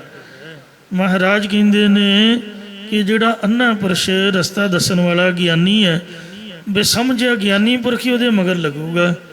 ਆ ਜਿੰਨੇ ਬਾਬੇ ਪਾਲੇ ਨੇ ਸਾਡੇ ਜੱਟਾਂ ਨੇ ਪਾਲੇ, ਆਪਾਂ ਜ਼ਿਮੀਂਦਾਰ ਲੋਕ ਦਾਣਾ ਫੱਕਾ, ਉਹ ਬਈਆਂ ਨੂੰ ਪਤਾ ਵੀ ਇਹਨਾਂ ਕੋਲ ਹੈ ਬਹੁਤ ਕੁਛ, ਤੋ ਲੁੱਟ ਕੇ ਖਾਈ ਜਾ ਰਹੇ ਨੇ, ਕੋਈ ਕਿਸੇ ਪਾਸਿਓਂ ਕੋਈ ਕਿਸੇ ਪਾਸਿਓਂ। ਤੇ ਅੱਖਾਂ ਸਾਡੀਆਂ ਉਦੋਂ ਖੁੱਲ੍ਹਦੀਆਂ ਨੇ ਜਦੋਂ ਅਸੀਂ ਲੁੱਟੇ ਜਾਂਦੇ ਹਾਂ, ਬਰਬਾਦ ਹੋ ਜਾਂਦੇ ਹਾਂ। ਤੇ ਫਿਰ ਸੋਚੀਦਾ ਵੀ ਇੰਝ ਕਿਉਂ ਹੋਇਆ। ਜ਼ਮੀਨਾਂ ਵੀ ਸਾਡੀਆਂ ਜਿੱਥੇ ਡੇਰੇ ਬਣੇ ਹੋਏ ਨੇ, ਰਾਧਾ ਸੁਆਮੀ ਨੂੰ ਜ਼ਮੀਨ ਸ੍ਰੀ ਗੁਰੂ ਗ੍ਰੰਥ ਸਾਹਿਬ ਦੇ ਨਾਮ 'ਤੇ ਭੇਟਾ ਹੋਈ ਹੈ, ਤੇ ਮਹਾਰਾਜ ਦਾ ਪ੍ਰਕਾਸ਼ ਵੀ ਹੁੰਦਾ ਰਿਹਾ। ਫਿਰ ਪਤਾ ਨਹੀਂ ਕੀ ਹੋ ਗਿਆ। ਤੇ ਇਸ ਵਾਸਤੇ ਜ਼ਮੀਨਾਂ ਸਾਡੀਆਂ, ਪੈਸਾ ਸਾਡਾ, ਤੇ ਸ਼ੋਸ਼ਣ ਵੀ ਸਾਡਾ ਹੀ ਹੋ ਰਿਹਾ। ਸਾਡੇ ਟੱਬਰਾਂ ਦੇ ਨਾਲ ਬਲਾਤਕਾਰ ਹੋ ਰਹੇ ਨੇ, ਧੀਆਂ ਭੈਣਾਂ ਦੀ ਇੱਜ਼ਤ ਇਹ ਲੋਕ ਖੋਈ ਜਾ ਰਹੇ ਨੇ। ਕਿੰਨੀ ਬੁਰੀ ਬਾਤ ਹੈ। ਭਿੰਡਰਾਂ ਦੀ ਗੱਲ ਹੈ, ਮੈਂ ਉੱਥੇ ਗਿਆ ਸੀਗਾ, ਮੈਨੂੰ ਤਾਂ ਯਾਦ ਹੈ। ਇੱਕ ਭਈਆ ਬਾਬਾ ਬਣਾ ਲਿਆ, ਜ਼ਿਮੀਂਦਾਰਾ ਪਰਿਵਾਰ, ਪੂਜਾ ਕਰਨ ਲੱਗ ਪਿਆ। ਉਹ ਪਤਾ ਨਹੀਂ ਕੀ ਸਿਰ 'ਤੇ ਉਹਨੇ ਧੂੜਿਆ। ਮਾਈਆਂ ਬੀਬੀਆਂ ਭੋਲੀਆਂ ਹੁੰਦੀਆਂ ਨੇ, ਮੈਨੂੰ ਤਾਂ ਸੁਣਾਉਂਦੀਆਂ ਹੀ ਮੇਰੀ ਜ਼ੁਬਾਨ ਵਲ ਖਾਂਦੀ ਹੈ। ਧਰਮਸ਼ਾਲਾ 'ਚੋਂ ਸ੍ਰੀ ਗੁਰੂ ਗ੍ਰੰਥ ਸਾਹਿਬ ਜੀ ਦਾ ਪਾਵਨ ਸਰੂਪ ਚੋਰੀ ਕਰ ਲਿਆ ਬੀਬੀਆਂ ਭੈਣਾਂ ਨੇ, ਬਈਏ ਦੇ ਕਹਿਣ ਤੋਂ। ਤੇ ਅਖੇ ਜੀ ਇਸ਼ਨਾਨ ਕਰੋ ਇਹਦੇ ਉੱਪਰ। ਦੱਸੋ ਕਿੰਨੀ ਬੁਰੀ ਬਾਤ ਹੈ। ਸਿੱਖਾਂ ਦਾ ਘਰ ਹੈ, ਜ਼ਿਮੀਂਦਾਰਾ ਪਰਿਵਾਰ, ਭਿੰਡਰਾਂ ਨਗਰ, ਜਿੱਥੋਂ ਦਮਦਮੀ ਟਕਸਾਲ ਇੰਨਾ ਪ੍ਰਚਾਰ ਹੋਇਆ, ਉਹ ਮੁੱਢ ਦੀ ਗੱਲ ਹੈ। ਤੇ ਜਦ ਮਹਾਰਾਜ ਸਾਹਿਬ ਦਾ ਪਾਵਨ ਸਰੂਪ ਗਿੱਲੇ ਹੋ ਗਏ ਪੱਤਰ, ਫਿਰ ਤੂੜੀ ਵਾਲੇ ਕੋਠੇ 'ਚ ਕਹਿੰਦੇ ਦੱਬ ਦਿਓ। ਉਧਰ ਪੁਕਾਰ ਪੈ ਗਈ ਧਰਮਸ਼ਾਲਾ ਵੀ ਮਹਾਰਾਜ ਚੋਰੀ ਕਰਕੇ ਕੌਣ ਲੈ ਗਿਆ। ਉਹ ਗੱਲ ਨਿਕਲਦੀ ਨਿਕਲਦੀ ਜਦ ਪਤਾ ਚੱਲਾ, ਤੇ ਸਿੰਘ ਤਾਂ ਧਰਮਰਾਜੇ ਦੀ ਕਚਹਿਰੀ ਤੱਕ ਪਹੁੰਚ ਜਾਂਦੇ ਨੇ। ਜੇ ਇਹਨਾਂ ਦੇ ਮਨ ਵਿੱਚ ਆ ਜਾਏ ਨਾ ਵੀ ਬੰਦਾ ਪਕੜਨਾ, ਲੁਕ ਨਹੀਂ ਸਕਦਾ। ਉਹ ਸਿੰਘ ਨੂੰ ਚੜਿਆ ਗੁੱਸਾ, ਉਹਨੇ ਮੋਟਰਸਾਈਕਲ ਨੂੰ ਕਿੱਕ ਮਾਰੀ ਤੇ ਬੰਦਾ ਮਗਰ ਬਿਠਾਇਆ ਭਿੰਡਰਾਂ ਡੇਰੇ 'ਚੋਂ, ਤੇ ਉਹ ਭਈਆ ਚੁੱਕ ਲਿਆ। ਕਹਿੰਦੇ ਆ ਪੁੱਤ, ਹੁਣ ਤੈਨੂੰ ਮੈਂ ਦੱਸਦਾ ਵੀ ਕਿਸ ਤਰ੍ਹਾਂ ਮਹਾਰਾਜ ਦੀ ਬੇਅਦਬੀ ਕਰੀ ਦੀ ਤੇ ਕਰਾਈ ਦੀ ਹੈ। ਕਸੂਰ ਕਿਹਨਾਂ ਦਾ ਸੀਗਾ? ਅਸਲੀ ਕਸੂਰ ਉਸ ਭਈਏ ਦਾ ਥੋੜ੍ਹਾ ਸੀਗਾ ਜਿਹੜਾ ਬਾਬਾ ਬਣਿਆ, ਬਣਾਉਣ ਵਾਲਿਆਂ ਦਾ ਕਸੂਰ ਸੀਗਾ, ਆਖੇ ਲੱਗਣ ਵਾਲਿਆਂ ਦਾ ਕਸੂਰ ਸੀਗਾ। ਮੱਝਾਂ ਦੇ ਵਾੜੇ 'ਚ ਲੈ ਗਿਆ, ਤੇ ਜਿੱਥੇ ਸੰਦਾਂ ਵਾਲਾ ਕੋਠਾ, ਕਹਿੰਦੇ ਆ ਪੁੱਤ, ਕਿਹੜਾ ਤੂੰ ਅੰਤਰਜਾਮੀ, ਕਿਹੜੀਆਂ ਰਿੱਧੀਆਂ ਸਿੱਧੀਆਂ ਲਿਆ, ਹੁਣ ਮੈਨੂੰ ਦਿਖਾ ਕਿਹੜਾ ਤੇਰੇ ਕੋਲ ਜਾਦੂ ਟੂਣਾ, ਪੜ੍ਹ ਜੰਤਰ ਮੰਤਰ। ਹੁਣ ਉਹ ਸੰਦਾਂ ਦੇ ਨਾਲ ਹੀ ਉਹਨੂੰ ਕੋਹ ਕੇ ਇਹੋ ਜਿਹੀ ਬੁਰੀ ਹਾਲਤ ਨਾਲ ਝਟਕਾਇਆ, ਕਰ ਕਰਕੇ ਟੋਟੇ ਬੋਰੀ 'ਚ ਪਾ ਕੇ ਮੋਟਰਸਾਈਕਲ 'ਤੇ ਰੱਖੀ ਬੋਰੀ, ਤੇ ਚੱਲ ਨਹਿਰ 'ਚ ਤੁਰਿਆ ਫਿਰ। ਤੇ ਹੁਣ ਫੜਿਆ ਤਾਂ ਜਾਣਾ ਹੀ ਸੀਗਾ। ਮਹਾਂਪੁਰਖ ਸਮਾਧੀ 'ਚ ਰਹਿੰਦੇ ਨੇ। ਜਦ ਪਤਾ ਚੱਲਿਆ, ਸੰਤਾਂ ਨੇ ਫੋਨ ਮਾਰਿਆ ਕੁਰਸੀ ਵਾਲਿਆਂ ਨੂੰ, ਕਹਿੰਦੇ ਖਬਰਦਾਰ, ਮੇਰਾ ਸਿੰਘ ਗੁਰਦੁਆਰੇ ਦਾ ਸੇਵਾਦਾਰ, ਜਿਸ ਨੇ ਗਲਤੀ ਕੀਤੀ ਹੈ, ਐਨ ਮੌਕੇ 'ਤੇ ਔਨ ਦਾ ਸਪੋਟ ਉਹਨੂੰ ਸਜ਼ਾ ਭੁਗਤਾਈ ਗਈ ਹੈ। ਗੁਰਦੁਆਰੇ ਵੱਲ ਦੀ ਗਲਤੀ ਹੋਈ ਹੈ, ਗੁਰਦੁਆਰੇ ਦੇ ਸਿੰਘ ਨੇ ਭੁਗਤਾਤੀ। ਜੇ ਉਹਨੂੰ ਕੁਛ ਹੋ ਗਿਆ ਤਾਂ ਫਿਰ ਤੁਹਾਨੂੰ ਦੱਸ ਪਤਾ ਦਿਆਂਗੇ। ਚੁੱਪ ਕਰਕੇ ਬੰਦਾ ਇੱਥੇ ਲਿਆਓ। ਸਭ ਕੇਸ ਰਫਾ ਦਫਾ, ਕਾਗਜ਼ ਪਾੜ ਕੇ ਸੁੱਟ ਗਏ, ਸਿੰਘ ਨੂੰ ਛੱਡਤਾ। ਧਰਮਸ਼ਾਲਾ ਦੇ ਵਿੱਚ ਜਦ ਅਖੰਡ ਪਾਠ ਸਾਹਿਬ ਆਰੰਭ ਹੋਇਆ, ਮਹਾਰਾਜ ਸੱਚੇ ਪਾਤਸ਼ਾਹ ਦੇ ਚਰਨਾਂ ਵਿੱਚ ਉਹ ਮਾਫੀ ਦੀ ਅਰਦਾਸ ਕਰਨ ਵਾਸਤੇ ਸਾਰੇ ਨਗਰ ਨਿਵਾਸੀ ਇਕੱਤਰ ਹੋਏ। ਕਿਉਂਕਿ ਕਸੂਰ ਤਾਂ ਸਾਰਿਆਂ ਦਾ ਸੀਗਾ, ਬਾਬੇ ਨੇ ਖਿਆਲ ਕਿਉਂ ਨਹੀਂ ਰੱਖਿਆ? ਜੇ ਅਸੀਂ ਧਰਮਸ਼ਾਲਾ ਗੁਰਦੁਆਰੇ ਬਣਾਏ ਨੇ ਤੇ ਬਾਬੇ ਕਿਉਂ ਨਹੀਂ ਰੱਖਦੇ ਭਾਈ? ਕੋਈ ਵਰਸ਼ੇ ਵਾਲਾ ਪਹਿਰੇਦਾਰ ਕਿਉਂ ਨਹੀਂ ਰੱਖਦੇ? ਆਹ ਟੁੱਟੀਆਂ ਫੁੱਟੀਆਂ ਬਿਲਡਿੰਗਾਂ ਨੇ, ਤੇ ਜਿੰਨਾ ਚਿਰ ਤੁਹਾਨੂੰ ਸਕੈਨ ਨਾ ਕਰ ਲੈਣ ਤੁਹਾਡੀ ਲਿਖਤ ਪੜ੍ਹ, ਉਹਨਾਂ ਚਿਰ ਤੁਸੀਂ ਬਿਲਡਿੰਗ 'ਚ ਨਹੀਂ ਜਾ ਸਕਦੇ। ਅਗਲੇ ਕਹਿੰਦੇ ਫੋਨ ਦੀ ਗੱਲ ਕਰਾਓ। ਐਡਾ ਵੱਡਾ ਸ਼ਹਿਨਸ਼ਾਹ ਸਾਡਾ ਪਿਤਾ ਹੈ, ਜਿਹੜਾ ਮਰਜ਼ੀ ਮੂੰਹ ਚੁੱਕਦਾ ਤੇ ਤੁਰਿਆ ਹੁੰਦਾ। ਜੇ ਗੁਰਦੁਆਰੇ ਬਣਾਉਣ ਦਾ ਸ਼ੌਂਕ ਹੈ ਤੇ ਕੇਵਲ ਚੜਾਵਾ ਚੁੱਕਣ ਤੱਕ ਹੀ ਨਹੀਂ ਸੀਮਤ ਰਹਿਣਾ ਚਾਹੀਦਾ।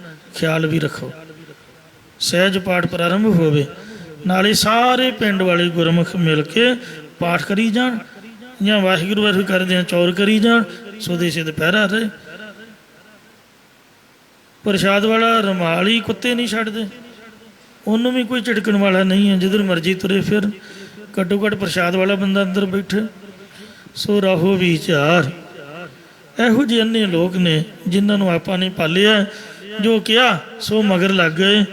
ਮਹਾਰਾਜ ਕਹਿੰਦੇ ਅੰਨਾ ਬੰਦਾ ਮਗਰ ਲੱਗਦਾ ਹੈ। ਅੰਧਾ ਹੋਏ ਸੋ ਜਾਏ। ਸੋ ਅੰਧੇ ਖੂਹੀ, ਅੰਧੇ ਠੇਲੇ, ਅੰਨੇ ਬੰਦੇ ਖੂਹ 'ਚ ਲਿਜਾ ਕੇ ਸੁੱਟਣਗੇ। ਹੋਏ ਸੁਜਾਖਾ ਨਾਨਕਾ। ਸੋ ਜਿਹੜਾ ਸੁਜਾਖਾ, ਮਹਾਰਾਜ ਕਹਿੰਦੇ ਵੈਰਾਗ ਵਿਵੇਕ ਰੂਪ ਜਾਂ ਸ਼ਰਧਾ ਤੇ ਗਿਆਨ ਰੂਪ ਨੇਤਰਾਂ ਦੀ ਸਹਿਤ ਸੁਜਾਖਾ ਹੁੰਦਾ, ਗਿਆਨਵਾਨ ਹੁੰਦਾ ਹੈ। ਸੋ ਕਿਉ ਉਜੜ ਪਾਏ। ਉਹ ਸੰਸਾਰ ਰੂਪੀ ਉਜਾੜ ਜਾਂ 84 ਲੱਖ ਜੂਨਾਂ ਰੂਪੀ ਉਜਾੜ 'ਚ ਆਪਣੇ ਆਪ ਨੂੰ ਕਿਵੇਂ ਪਾਏਗਾ? ਭਾਵ ਉਹ ਨਹੀਂ ਪਾ ਸਕਦਾ ਹੈ। ਜਿਵੇਂ ਇੱਕ ਅੰਨਾ ਪੁਰਖ ਘਰ ਤੋਂ ਚੋਰੀ ਲੜ ਬਣ ਕੇ ਤੁਰ ਪਿਆ, ਅੱਗੇ ਜਾਂਦਾ ਰਸਤਾ ਭੁੱਲ ਕੇ ਜੰਗਲ 'ਚ ਜਾ ਵੜਿਆ, ਦੁਖੀ ਹੋ ਕੇ ਪੁਕਾਰ ਕਰਨ ਲੱਗਾ ਕਿ ਕੋਈ ਮੈਨੂੰ ਰਸਤਾ ਦੱਸੇ। ਤਾਂ ਇੱਕ ਹੋਰ ਵਿਅਕਤੀ ਜੰਗਲ ਵਿੱਚ ਸੀਗਾ, ਉਹਦੀ ਆਵਾਜ਼ ਸੁਣ ਕੇ ਕੋਲ ਆਇਆ ਤੇ ਕਹਿਣ ਲੱਗਾ, ਇਸ ਭਿਆਨਕ ਜੰਗਲ ਵਿੱਚੋਂ ਮੈਂ ਹੀ ਤੈਨੂੰ ਕੱਢ ਕੇ ਰਸਤੇ ਪਾ ਸਕਦਾ, ਪਰ ਇਹਦੇ ਬਦਲੇ ਮੈਨੂੰ ਕੀ ਮਿਲੇਗਾ? ਤਾਂ ਸੰਨੇ ਪੁਰਖ ਨੇ ਕਿਹਾ ਕਿ ਭਾਈ ਮੇਰੇ ਕੋਲ ਤਾਂ ਸਨਿਗਧ ਭੋਜਨ ਚੂਰੀ ਹੈ, ਇਹ ਮੈਂ ਤੈਨੂੰ ਦੇ ਸਕਦਾ। ਤਾਂ ਉਸਨੇ ਕਿਹਾ ਕਿ ਪਹਿਲਾਂ ਚੂਰੀ ਖਵਾ, ਫਿਰ ਮੈਂ ਤੈਨੂੰ ਰਸਤੇ 'ਤੇ ਪਾਉਂਦਾ। ਉਹਨੇ ਚੂਰੀ ਉਸ ਵਿਅਕਤੀ ਦੇ ਹਵਾਲੇ ਕਰ ਦਿੱਤੀ ਅਤੇ ਉਸ ਦੀ ਡੰਗੋਰੀ ਫੜ ਕੇ ਲੈ ਤੁਰਿਆ। ਤਾਂ ਰਸਤੇ ਵਿੱਚ ਇੱਕ ਬਿਨਾਂ ਮੌਣ ਤੋਂ ਖੂਹ ਸੀਗਾ, ਜੋ ਕਾਫੀ ਚਿਰ ਤੋਂ ਬੰਦ ਸੀ। ਪਾਣੀ ਤੋਂ ਰਹਿਤ ਇੱਕ ਡੂੰਘੇ ਟੋਏ ਦੀ ਸ਼ਕਲ ਦਾ ਬਣਿਆ ਹੋਇਆ ਸੀਗਾ। ਸੀ ਤਾਂ ਖੂਹ, ਪਰ ਪਾਣੀ ਤੋਂ ਸੱਖਣਾ ਸੀਗਾ, ਸੁੱਕਾ ਹੋਇਆ। ਉਹਦੇ 'ਚ ਦੋਵੇਂ ਡਿੱਗ ਪਏ। ਅੰਨੇ ਪੁਰਖ ਨੇ ਦੁਖੀ ਹੋ ਕੇ ਉਹਨੂੰ ਬੜੀਆਂ ਗਾਲਾਂ ਕੱਢੀਆਂ ਵੀ ਤੇਰਾ ਬੇੜਾ ਬਹਿ ਜੇ, ਤੂੰ ਮੈਨੂੰ ਸੁੱਟਦਾ ਹੋਏ, ਤੇ ਮੇਰੀ ਚੂਰੀ ਵੀ ਖਾ ਕੇ ਖੂਹ 'ਚ ਸੁੱਟਦੀ। ਤੇ ਉਹ ਚੂਰੀ ਖਾਣ ਵਾਲਾ ਬੋਲਿਆ, ਕਹਿਣ ਲੱਗਾ ਘਬਰਾ ਨਾ, ਮੈਂ ਵੀ ਨਾਲ ਹੀ ਡਿੱਗਿਆ। ਉਹਨੇ ਕਿਹਾ ਵੀ ਤੂੰ ਕਿਵੇਂ ਡਿੱਗਿਆ ਹੋਏ? ਤੂੰ ਤਾਂ ਮੈਨੂੰ ਜਾਣ ਕੇ ਸੁੱਟਿਆ ਜਾਪਦਾ। ਤੇ ਉਹਨੇ ਕਿਹਾ ਵੀ ਮੈਂ ਵੀ ਤੇਰਾ ਸਾਥੀ ਅੰਨਾ ਹੀ ਆ, ਮੇਰੀਆਂ ਵੀ ਅੱਖਾਂ ਨੇਤਰ ਨਹੀਂ ਨੇ। ਤਾਂ ਉਹਨੇ ਕਿਹਾ ਕਿ ਤੂੰ ਸਜਾਖਾ ਹੋਣ ਦਾ ਦਾਅਵਾ ਕਿਉਂ ਕੀਤਾ, ਮੈਨੂੰ ਰਸਤਾ ਦੱਸਣ ਦਾ ਭਰੋਸਾ ਕਿਉਂ ਦਵਾਇਆ? ਤਾਂ ਉਹਨੇ ਉੱਤਰ ਦਿੱਤਾ ਕਿ ਸਭ ਕੁਝ ਚੂਰੀ ਦੇ ਲਾਲਚ ਨੇ ਕਰਾਇਆ, ਮੈਂ ਭੁੱਖਾ ਸੀਗਾ, ਜੇ ਮੈਂ ਦੱਸ ਦਿੰਦਾ ਤੂੰ ਮੈਨੂੰ ਚੂਰੀ ਨਹੀਂ ਸੀ ਖਵਾਉਣੀ। ਇਹੋ ਜਿਹੇ ਆਗੂ ਹੋ ਰਹੇ ਨੇ। ਸਾਡੇ ਪਿੰਡ ਇੱਕ ਹੁੰਦਾ ਸੀ ਬਾਬਾ ਬਘਾਟੀ, ਮਜਬੀ ਸਿੰਘ, ਭੁੱਖਾ ਮਰਦਾ, ਮੈਂ ਆਪਦੀਆਂ ਅੱਖਾਂ ਨਾਲ ਵੇਖਿਆ। ਰੋਟੀ ਨਹੀਂ ਸੀ ਪੱਕਦੀ, ਤੇ ਜਦੋਂ ਬਣ ਗਿਆ ਬਾਬਾ ਤੇ ਕਿਸੇ ਨੇ ਸਕੂਟਰੀ ਪੇਟਾ ਕਰਦੀ, ਕਿਸੇ ਨੇ ਆਟਾ, ਕਿਸੇ ਨੇ ਦਾਲਾਂ, ਵਿੱਚ ਇਹ ਨਿਸ਼ਾਨ ਸਭ ਕੱਢਤਾ। ਤੇ ਮਹਾਰਾਜ ਦੇ ਸਰੂਪ ਦਾ ਵੀ ਲੋਕ ਆਸਰਾ ਲੈਂਦੇ ਨੇ। ਗੁਰੂ ਸਾਹਿਬ ਦਾ ਸਰੂਪ ਵੀ ਪ੍ਰਕਾਸ਼ ਹੋ ਗਿਆ। ਆਪਾਂ ਤਾਂ ਆਉਂਦੇ ਜਾਂਦੇ ਦੂਰੋਂ ਹੀ ਵੇਖੀਦਾ ਸੀਗਾ, ਪਤਾ ਨਹੀਂ ਕੀ ਕਰਦਾ, ਉਹ ਚੌਂਕੀ ਲਾਉਂਦਾ, ਕੀ ਧੂੜਦਾ ਸੀ ਲੋਕਾਂ ਦੇ ਸਿਰ 'ਤੇ। ਬੜੇ ਬੜੇ ਦੂਰ ਤੋਂ ਲੋਕ ਆਉਂਦੇ। ਮੈਂ ਗੱਲ ਤੁਹਾਨੂੰ ਦੱਸਣੀ ਆ ਮਰੇ ਦੀ। ਨਾਂ ਲੈਂਦਾ ਸੀ ਵੀ ਮੇਰੇ 'ਚ ਬਾਬਾ ਦੀਪ ਸਿੰਘ ਆਉਂਦਾ। ਜਿੱਦਣ ਮਰਿਆ ਉਦਣ ਬਾਬੇ ਦੀਪ ਸਿੰਘ ਦੇ ਚਰਨਾਂ 'ਚ ਹੀ ਮਰਿਆ। ਮਤਲਬ ਝੂਠ ਬੋਲ ਕੇ ਖਾਂਦਾ ਰਿਹਾ ਬਾਬੇ ਦਾ ਨਾਂ ਲੈ ਕੇ। ਜਿਹੜਾ ਤਾਂ ਇਸ ਤਰ੍ਹਾਂ ਕਹੇ, ਮੈਨੂੰ ਤਾਂ ਇੰਨਾ ਗੁੱਸਾ ਚੜ੍ਹਦਾ ਵੀ ਤੂੰ ਦੱਸ, ਬਾਬਾ ਦੀਪ ਸਿੰਘ ਇਸ ਤਰ੍ਹਾਂ ਹੀ ਤੁਰਿਆ ਫਿਰਦਾ ਹੈ, ਉਹਨੂੰ ਗੁਰਦੁਆਰਾ ਨਹੀਂ ਦਿਖਦਾ। ਜਿਹੜੇ ਸ਼ਹੀਦਾਂ ਦੇ ਅਸਥਾਨ ਜਿੱਥੇ ਸੰਗਤ ਜਪਜੀ ਸਾਹਿਬ ਸੁਖਮਨੀ ਸਾਹਿਬ ਦਾ ਪਾਠ ਕਰਦੀ, ਉਹਨੇ ਤੇਰੇ ਘਰ ਹੀ ਆਉਣਾ। ਦੱਸ ਬਈ, ਉਹਨੂੰ ਹੋਰ ਨਹੀਂ ਕਦੋਂ ਲੂਣ ਤੇਲ ਮਿਲਦਾ। ਤੂੰ ਵੱਡਾ ਆਇਆ, ਮੇਰੇ ਚਾਹ ਆਉਂਦਾ, ਮੇਰੇ ਚਾਹ ਆਉਂਦਾ। ਬਿਲਕੁਲ ਝੂਠ ਦੁਨੀਆ ਵੱਢਦੀ ਪਈ ਹੈ। ਸਾਡੇ ਪਿੰਡ ਦੇ ਕੋਲ ਗੁਰਦੁਆਰਾ ਟਾਹਲਾ ਸਾਹਿਬ ਹੈ, ਟਾਹਲਾ ਸਾਹਿਬ, ਜਿੱਥੇ ਬਾਬਾ ਜੀ ਦਾ ਪਾਵਨ ਸੀਸ ਉਤਰਿਆ ਸੀ।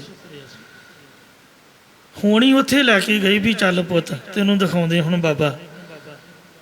ਜਦੋਂ ਮੜਿਆ, ਉਹ ਬਾਬਾ ਜੀ ਦੇ ਅਸਥਾਨ ਦੇ ਬਾਹਰ ਪੈਲੀ ਬੰਨਾ ਹੈ, ਘਾਹ ਦੇ ਵਿੱਚੋਂ ਪਤਾ ਨਹੀਂ ਕਿੱਥੋਂ ਫਨੀ ਅਰਨਾ ਨਿਕਲਿਆ। ਉਹ ਸੱਪ ਨੇ ਡੰਗ ਮਾਰਿਆ, ਜ਼ਹਿਰ ਚੜ੍ਹਨ ਤੋਂ ਉੱਥੇ ਡਿੱਗ ਪਿਆ। ਤੇ ਮਹਾਰਾਜ ਦਾ ਪਾਵਨ ਸਰੂਪ ਮੈਂ ਉਹਨਾਂ ਦੇ ਘਰੋਂ ਚੁੱਕ ਕੇ ਲਿਆਂਦਾ। 5 ਪਿਆਰੇ ਸਾਹਿਬਾਨਾਂ ਨੂੰ ਨਾਲ ਲਿਆ, ਮਹਿਤੇ ਤੋਂ ਗੱਡੀ ਲਿਆਂਦੀ ਤੇ ਸਿੰਘਾਂ ਨੂੰ ਆਖਿਆ ਵੀ ਨਿਸ਼ਾਨ ਸਾਹਿਬ ਹੁਣ ਤੁਸੀਂ ਵਧਾ ਦਿਓ, ਕਿਉਂਕਿ ਉਹਦਾ ਮੁੰਡਾ ਸੋ ਸ਼ਰਾਬੀ ਕਬਾਬੀ ਤੇ ਤਮਾਕੂ ਬੀੜੀ ਗਾਉਣ ਵਜਾਉਣ ਵਾਲਾ। ਮਹਾਰਾਜ ਦਾ ਸਤਿਕਾਰ ਕਿੱਥੇ ਰਹੂਗਾ? ਕਿਉਂ ਦੁਨੀਆ ਬੇਅਦਬੀ ਕਰਦੀ ਹੈ ਪੈਸੇ ਖਾਤਰ। ਲੋਕਾਂ ਨੇ ਮਹਾਰਾਜ ਨੂੰ ਮਖੌਲ ਬਣਾਇਆ ਹੋਇਆ।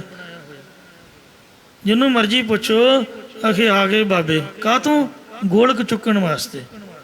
ਮਤਲਬ ਚੜਾਵੇ 'ਚ ਦੁਨੀਆ ਦਾ ਧਿਆਨ ਹੈ। ਇਹ ਬਾਬਿਆਂ ਦਾ ਕਾਰਨਾਮਾ ਹੈ ਵੀ ਉਹਨਾਂ ਦਾ ਜੀਵਨ ਡਿੱਗਿਆ ਹੋਇਆ ਹੈ। ਗੁਰੂ ਗ੍ਰੰਥ ਸਾਹਿਬ ਚੜਾਵਾ ਇਕੱਠਾ ਕਰਨ ਲਈ ਇੱਥੇ ਪ੍ਰਕਾਸ਼ ਨਹੀਂ ਹੈ।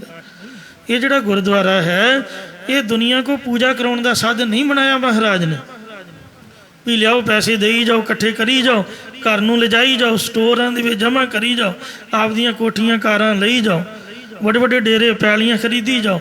ਬਿਲਕੁਲ ਇਸ ਗੱਲ ਦੀ ਮਨਾਹੀ ਹੈ।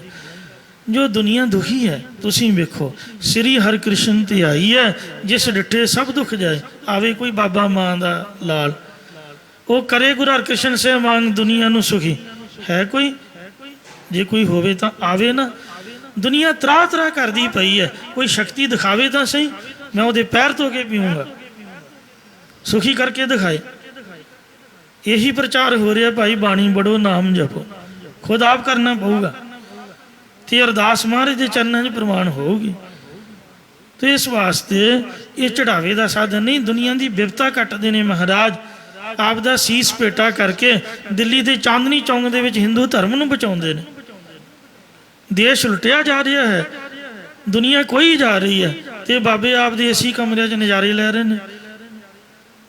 ਹੁਣ ਫੜਨ ਝੰਡਾ ਕਿਸਾਨਾਂ ਦਾ ਅੱਗੇ ਜਾ ਕੇ ਕਹਿਣ ਵੀ ਅਸੀਂ ਕਿਸਾਨਾਂ ਦੇ ਆਗੂ ਹਾਂ ਜੀ, ਅਸੀਂ ਬਾਬੇ ਹਾਂ, ਸਾਨੂੰ ਗਰਾਹੀ ਦਿਓ। ਹੁਣ ਗਰਾਹੀ ਲੈਣ ਆਉਣ, ਕੋਈ ਆਵੇ ਤਾਂ ਸਹੀ ਅੱਗੇ। ਉਹ ਵਿਚਾਰੇ ਆਪ ਸੜਕਾਂ ਤੇ ਰੋਲ ਰਹੇ ਨੇ, ਕੋਈ ਹੈ ਬਾਬਾ ਸਪੋਰਟ ਕਰਨ ਵਾਲਾ? ਬਿਲਕੁਲ ਗਲਤ ਗੱਲ ਜੇ। ਕਿਸੇ ਦੇਹਧਾਰੀ ਪਖੰਡੀ ਦੇ ਮਗਰ ਨਾ ਲੱਗੋ। ਜੋ ਤੁਸੀਂ ਭੇਟਾ ਕਰਨਾ ਗੁਰੂ ਗ੍ਰੰਥ ਸਾਹਿਬ ਮਹਾਰਾਜ ਦੇ ਨਾਮ, ਜਿੱਥੇ ਗੁਰੂ ਕਾ ਲੰਗਰ, ਗੁਰੂ ਕੀ ਸੰਗਤ ਦਾ ਭਲਾ ਹੁੰਦਾ, ਉੱਥੇ ਪਬਲਿਕ ਪਲੇਸ 'ਤੇ ਆਪਦੀ ਮਰਜ਼ੀ ਨਾਲ ਜੋ ਤੁਹਾਡਾ ਦਿਲ ਕਰਦਾ ਉਹ ਦਿਓ। ਅੰਨੇ ਬੰਦੇ ਦੇ ਮਗਰ ਲੱਗਣ ਤੋਂ ਸਾਧ ਸੰਗਤ ਜੀਓ, ਜਿਹੜੇ ਪਦਾਰਥਾਂ ਰੂਪੀ ਚੂਰੀ ਖਾਣ ਦੇ ਆਪ ਲਾਲਚੀ ਨੇ, ਉਹ ਲੋਕਾਂ ਨੂੰ ਕੀ ਗਿਆਨ ਦਾ ਰਸਤਾ ਦੱਸਦੇ ਨੇ, ਦਾਵਾ ਕਰਦੇ ਨੇ। ਉਹ ਆਪ ਵੀ ਨਰਕਾਂ ਦੇ ਖੂਹ 'ਚ ਡਿੱਗਣਗੇ ਤੇ ਦੂਸਰਿਆਂ ਨੂੰ ਵੀ ਡਿੱਗਣਗੇ। ਇਸੇ ਕਰਕੇ ਭਾਈ ਗੁਰਦਾਸ ਜੀ ਨੇ ਲਿਖਿਆ, ਅੰਨਾ ਖੂਹੀ ਠੇਲੇ, ਅੰਦੇ ਹੀ ਨਾ ਆਖੀਆਂ ਨਾ। ਪਰੰਤੂ ਪਰਮਾਰਥੀ ਜੀਵਨ ਵੱਲੋਂ ਇਹੋ ਜਿਹੇ ਪੁਰਖ ਅੰਨੇ ਨਹੀਂ ਆਖੀਦੇ, ਜਿਨ ਮੁਖ ਲੋਇਣ ਨਾ, ਜਿਨ੍ਹਾਂ ਦੇ ਮੂੰਹ ਦੇ ਉੱਤੇ ਨੇਤਰ ਨਹੀਂ ਹਨ। ਹੁਣ ਰਾਗੀ ਭਾਈ ਲਖਵਿੰਦਰ ਸਿੰਘ ਜੀ ਹਨ, ਮੈਂ ਤਾਂ ਉਹਨਾਂ ਦੇ ਮੂੰਹ ਵਾਲੀ ਵੇਖਦਾ ਰਹਿੰਦਾ ਜਦੋਂ ਕੀਰਤਨ ਕਰਦੇ ਨੇ। ਇੰਨਾ ਕਮਾਲ ਦਾ ਕੀਰਤਨ, ਇੰਨੀ ਸੋਹਣੀ ਸੁਰ ਹੈ ਕਿ ਥੋੜ੍ਹੀ ਵੀ ਸੁਰ ਮਿਸ ਨਹੀਂ ਹੁੰਦੀ, ਪਰ ਦਿਖਦਾ ਹੈ ਨਹੀਂ। ਮਹਾਰਾਜ ਕਹਿੰਦੇ ਨੇ ਉਹਨਾਂ ਪੁਰਸ਼ਾਂ ਨੂੰ, ਰਾਗੀਆਂ ਨੂੰ ਤੁਸੀਂ ਅੰਨੇ ਨਾ ਕਹੋ ਭਾਈ। ਅੰਦੇ ਸੇ ਨਾਨਕਾ, ਅੰਨੇ ਤਾਂ ਉਹ ਕਹੇ ਜਾਂਦੇ ਹਨ ਖਸਮ ਹੋ ਕੁੱਥੇ ਜਾਏ, ਜਿਹੜੇ ਮਾਲਕ ਪਰਮੇਸ਼ਰ ਨੂੰ ਭੁੱਲ ਜਾਂਦੇ ਨੇ। ਭਾਵ ਜਿਹੜੇ ਅੱਖਾਂ ਦੀਆਂ ਹੁੰਦੀਆਂ ਪਰਮੇਸ਼ਰ ਤੋਂ ਬੇਮੁਖ ਹਨ। ਮਹਲਾ ਦੂਜਾ। ਸ੍ਰੀ ਗੁਰੂ ਅੰਗਦ ਦੇਵ ਸਾਹਿਬ ਜੀ ਮਹਾਰਾਜ ਫਰਮਾਨ ਕਰਦੇ ਨੇ, ਸਾਹਿਬ ਅੰਦਾ ਜੋ ਕੀਆ। ਇੱਥੇ ਸਿਹਾਰੀ ਹਾਹੇ ਨੂੰ ਨਹੀਂ ਹੈ, ਬੱਬੇ ਨੂੰ ਹੈ, ਜੋ ਕਿ ਬਿਲਕੁਲ ਸ਼ੁੱਧ ਹੈ। ਪੁਰਾਤਨ ਬੀੜਾਂ ਦੇ ਮੁਤਾਬਕ ਤੇ ਅੱਜ ਕੱਲ੍ਹ ਦੀਆਂ ਬੀੜਾਂ 'ਚ ਹਾਏ ਨੂੰ ਸਿਆਰੀ ਪਾ ਦਿੱਤੀ ਹੈ। ਪਰ ਜੋ ਪੁਰਾਤਨ ਚੱਲਿਆ ਹੁੰਦਾ, ਬੱਬੇ ਨੂੰ ਸਹਾਰੀ ਹੋਣ ਕਰਕੇ ਆਪਾਂ ਸਾਹਿਬ ਹੀ ਬੋਲਾਂਗੇ। ਜਿਹੜਾ ਪੁਰਖ ਸਾਹਿਬ ਮਾਲਕ ਪਰਮੇਸ਼ਰ ਨੇ ਪੂਰਬਲੇ ਕਰਮਾਂ ਅਨੁਸਾਰ ਅੰਨਾ ਪਾਪ ਪ੍ਰਤੱਖ ਤੇ ਜਾਂ ਅੰਤਰੀਵ ਨੇਤਰਾਂ ਤੋਂ ਹੀਣਾ ਕੀਤਾ ਹੈ। ਹਰੇ ਸੁਜਾਖਾ ਹੋਇ। ਪਰ ਜੇਕਰ ਪਰਮੇਸ਼ਰ ਮਿਹਰ ਦੀ ਦ੍ਰਿਸ਼ਟੀ ਕਰੇ ਤਾਂ ਹੀ ਉਹ ਪੁਰਖ ਸੁਜਾਖਾ ਮੁਨਾਖਾ ਹੋ ਸਕਦਾ ਹੈ। ਜਿਹਾ ਜਾਣੈ ਤਿਹੁ ਵਰਤੈ। ਅੰਨਾ ਪੁਰਖ ਜਿਹੋ ਜਿਹਾ ਮਨ ਵਿੱਚ ਜਾਣਦਾ ਉਹੋ ਜਿਹਾ ਵਰਤਾਰਾ ਵਰਤਦਾ ਹੈ। ਜੇ ਸੋ ਆਖੈ ਕੋ। ਜੇਕਰ ਕੋਈ ਸੈਂਕੜੇ ਦਫਾ ਕਹੇ ਤਾਂ ਵੀ ਕਿਸੇ ਦਾ ਕਹਿਣਾ ਨਹੀਂ ਮੰਨਦਾ, ਜਾਂ ਸਿਆਣਾ ਪੁਰਖ ਚੰਗੀਆਂ ਗੱਲਾਂ ਆਖੇ ਤਾਂ ਕਿਸੇ ਦਾ ਵੀ ਨਹੀਂ ਮੰਨਦਾ। ਜਿਵੇਂ ਮਨ ਕਹਿੰਦਾ ਉਵੇਂ ਕਰਦਾ ਹੈ। ਇਸੇ ਪ੍ਰਕਾਰ ਜਿਹਾ ਜਾਣੈ ਤਿਹੁ ਵਰਤੈ। ਅਗਿਆਨੀ ਜੀਵ ਜਿਹੋ ਜਿਹਾ ਜਾਣਦਾ, ਜਿਹੋ ਜਿਹਾ ਸਮਝਦਾ ਉਹੋ ਜਿਹਾ ਵਰਤਦਾ ਹੈ। ਜੇ ਸੋ ਆਖੈ ਕੋ। ਜੇਕਰ ਕੋਈ ਸੈਂਕੜੇ ਦਫਾ ਕਹੇ ਭਾਵ ਸਿੱਖਿਆ ਦੇਵੇ ਫਿਰ ਵੀ ਅਗਿਆਨੀ ਜੀਵ ਨਹੀਂ ਮੰਨਦਾ। ਇਸੇ ਪ੍ਰਕਾਰ ਜਿਹਾ ਜਾਣੈ ਤਿਹੁ ਵਰਤੈ। ਗੁਰਮੁਖ ਜਿਹੋ ਜਿਹਾ ਸਮਾਂ ਜਾਣਦਾ ਤਿਹੋ ਜਿਹਾ ਹੋ ਕੇ ਵਰਤਦਾ ਹੈ।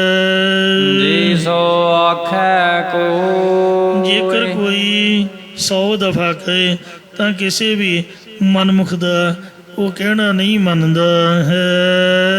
ਜਿਥੈ ਸੋ ਵਾਸਨਾ ਜਾਪਈ।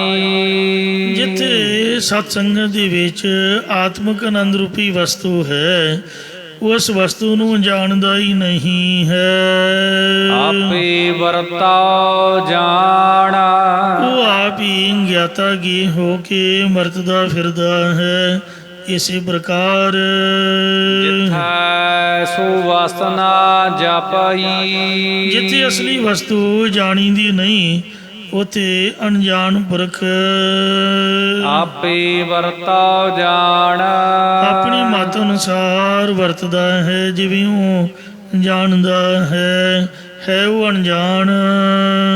ਇਸੇ ਪ੍ਰਕਾਰ ਜਿਥੈ ਸੋ ਵਾਸਨਾ ਜਾਪਈ। ਜਿਸ ਪੁਰਖ ਦੇ ਹਿਰਦੇ ਵਿੱਚ ਸ੍ਰੇਸ਼ਟ ਨਾਮ ਜਾਂ ਸ੍ਰੇਸ਼ਟ ਆਤਮਿਕ ਵਸਤੂ ਨਹੀਂ ਜਾਣੀਦੀ ਆਪੇ ਵਰਤਾਉ ਜਾਣਾ।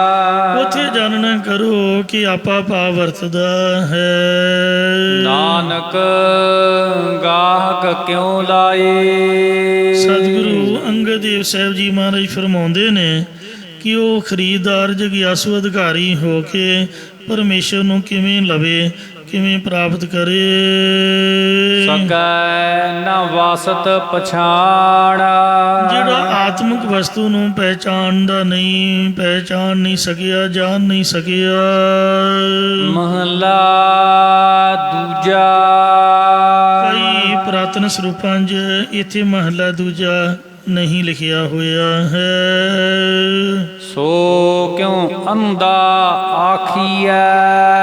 ਪਰ ਹੈ ਦੂਜੇ ਪਾਤਸ਼ਾਹ ਸ੍ਰੀ ਗੁਰੂ ਅੰਗਦ ਦੇਵ ਜੀ ਦਾ ਹੀ ਸ਼ਬਦ। ਮਹਾਰਾਜ ਕਹਿੰਦੇ ਉਸ ਨੂੰ ਕਿਵੇਂ ਅੰਨਾ ਕਹਿਣਾ ਕਰੀਏ। ਜੇ ਹੁਕਮ ਹੋ ਅੰਧਾ ਹੋ। ਜਿਹੜਾ ਪੁਰਖ ਗੁਰਾਂ ਜਾਂ ਵਾਹਿਗੁਰੂ ਦੇ ਹੁਕਮ ਕਰਕੇ ਨੇਤਰਹੀਣ ਹੁੰਦਾ ਹੈ। ਨਾਨਕ ਹੁਕਮ ਨਾ ਬੁਝਾਈ।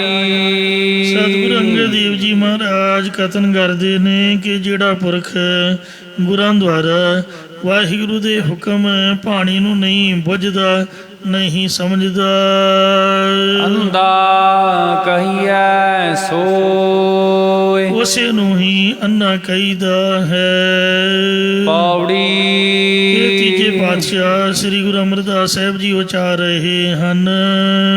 ਕਾਇਆ ਅੰਦਰ ਗਾੜ ਕੋਟ ਹੈ।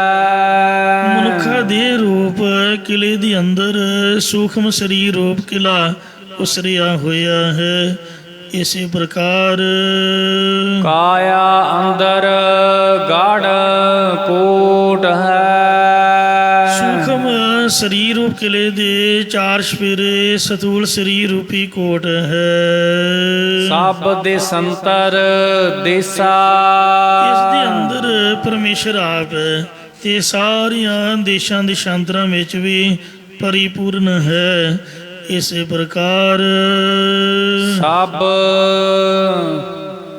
ਕਾਇਆ ਕਾਇਆ ਅੰਦਰ ਗੜ ਕੋਟ ਹੈ ਈਸ਼ਰ ਦੀ ਵਿਰਾਟ ਰੂਪ ਦੇਹ ਦੇ ਅੰਦਰ ਕੋਟ ਅਤੇ ਕਿਲੇ ਬਣੇ ਹੋਏ ਹਨ। ਸਭ ਦੇ ਸੰਤਰ ਦੇਸਾ ਅਤੇ ਸਾਰੀਆਂ ਦਿਸ਼ਾਵਾਂ ਦੇ ਵਿੱਚ ਵੀ ਤੇ ਦੇਸ਼ਾਂ ਅੰਦਰ ਵੀ ਆਪ ਹੀ ਵਾਹਿਗੁਰੂ ਪਰਿਪੂਰਨ ਹੈ। ਆਪੇ ਤਾੜੀ ਲਾਈਆ ਨਾ ਤਾੜੀ ਨਾਮ ਹੈ ਸਮਾਧੀ ਦਾ। ਜਦ ਪਰਮੇਸ਼ਰ ਨੇ ਬ੍ਰਹਿਮੰਡ ਨੂੰ ਭਖਣ ਕੀਤਾ ਸੀ 36 ਯੁੱਗ ਵਰਤੇ ਗੁਬਾਰੈ ਤਾੜੀ ਲਾਈ ਅਪਾਰੈ ਧੁੰਦੂ ਕਾ ਨਿਰਾਲਮ ਬੈਠਾ ਨਾ ਤਾਂ ਤਦ ਪਸਾਰਾ ਹੈ। ਉਦੋਂ ਆਪ ਹੀ ਸਮਾਧੀ ਲਗਾਈ ਹੋਈ ਸੀ। ਸਭ ਮਹਿ ਪਰਵੇਸਾ ਪਰ ਫਿਰ ਆਪ ਹੀ ਸਾਰਿਆਂ ਵਿੱਚ ਪ੍ਰਵੇਸ਼ ਹੋ ਗਿਆ। ਇਹ ਪਹਿਲਾ ਅਰਥ ਹੈ। ਹੁਣ ਦੂਸਰਾ ਅਰਥ ਸਰਵਣ ਕਰੋ। ਕਾਇਆ ਅੰਦਰ ਗੜ ਕੋਟ ਹੈ ਦੇਹ ਰੂਪੀ ਕੋਟ ਕਿਲੇ ਦੇ ਅੰਦਰ 10ਵਾਂ ਦਵਾਰ ਰੂਪੀ ਗੜ ਕਿਲਾ ਹੈ। ਜਾਂ ਇਸੇ ਪ੍ਰਕਾਰ ਕਾਇਆ ਅੰਦਰ ਗੜ ਕੋਟ ਹੈ ਦੇਹ ਦੇ ਅੰਦਰ ਗੜ ਆਕੀ ਸਥਾਨ 10ਵਾਂ ਦਵਾਰ ਰੂਪੀ ਕਿਲਾ ਹੈ। ਸਭ ਦਿਸੰਤਰ ਦੇਸਾ ਅਤੇ ਸਾਰੀਆਂ ਪ੍ਰਮਾਣ ਵਿੱਚ ਪਰਜੇ ਨਿੰਦਰਾਦਿਕ ਬਿਰਤੀਆਂ ਰੂਪ ਦੇ ਸੰਤਰਾ ਤੇ ਸਾਰੇ ਅੰਗਾਂ ਦੇ ਦੇਸ਼ ਬਣੇ ਹੋਏ ਹਨ।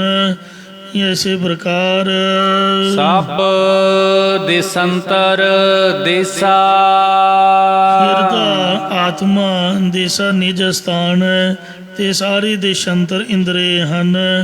ਇਸੇ ਪ੍ਰਕਾਰ ਸਭ ਦਿਸੰਤਰ ਦੇਸਾ ਦੇਸ਼ਾਂ ਭਾਵ ਅੰਤःਕਰਨ ਤੇ ਦਸ਼ਾਂਤਰ ਭਾਵ ਇੰਦਰੀ ਨੇ ਜੋ ਸਾਰੇ ਦੇਸ਼ਾਂ ਦੇਸ਼ਾਂਤਰਾਂ ਕਿਲਿਆਂ ਦੇ ਕੋਟਾਂ ਵਿੱਚ ਵਿਆਪਕ ਹੈ। ਉਹ ਪਰਮੇਸ਼ਰ ਹੀ ਦੇਹ ਦੇ ਅੰਦਰ ਹੈ। ਆਪੇ ਤਾੜੀ ਲਾਈਆ ਨਾ ਆਪੇ ਹੀ 10ਵੇਂ ਦਵਾਰ ਵਿੱਚ ਜੋਗੀ ਬਣ ਕੇ ਸਮਾਧੀ ਲਗਾਉਣ ਵਾਲਾ ਹੈ। ਸਭ ਮਹਿ ਪਰਵੇਸਾ ਅਤੇ ਆਪ ਹੀ ਆਪਣੀ ਚੇਤਨ ਸੱਤਾ ਰੂਪ ਜੋਤ ਸਾਰਿਆਂ 'ਚ ਪ੍ਰਵੇਸ਼ ਕਰਨੇ ਵਾਲਾ ਹੈ। ਇਹ ਦੂਜਾ ਅਰਥ ਸੀਗਾ। ਹੁਣ ਤੀਸਰਾ ਅਰਥ ਸਰਵਣ ਕਰੋ।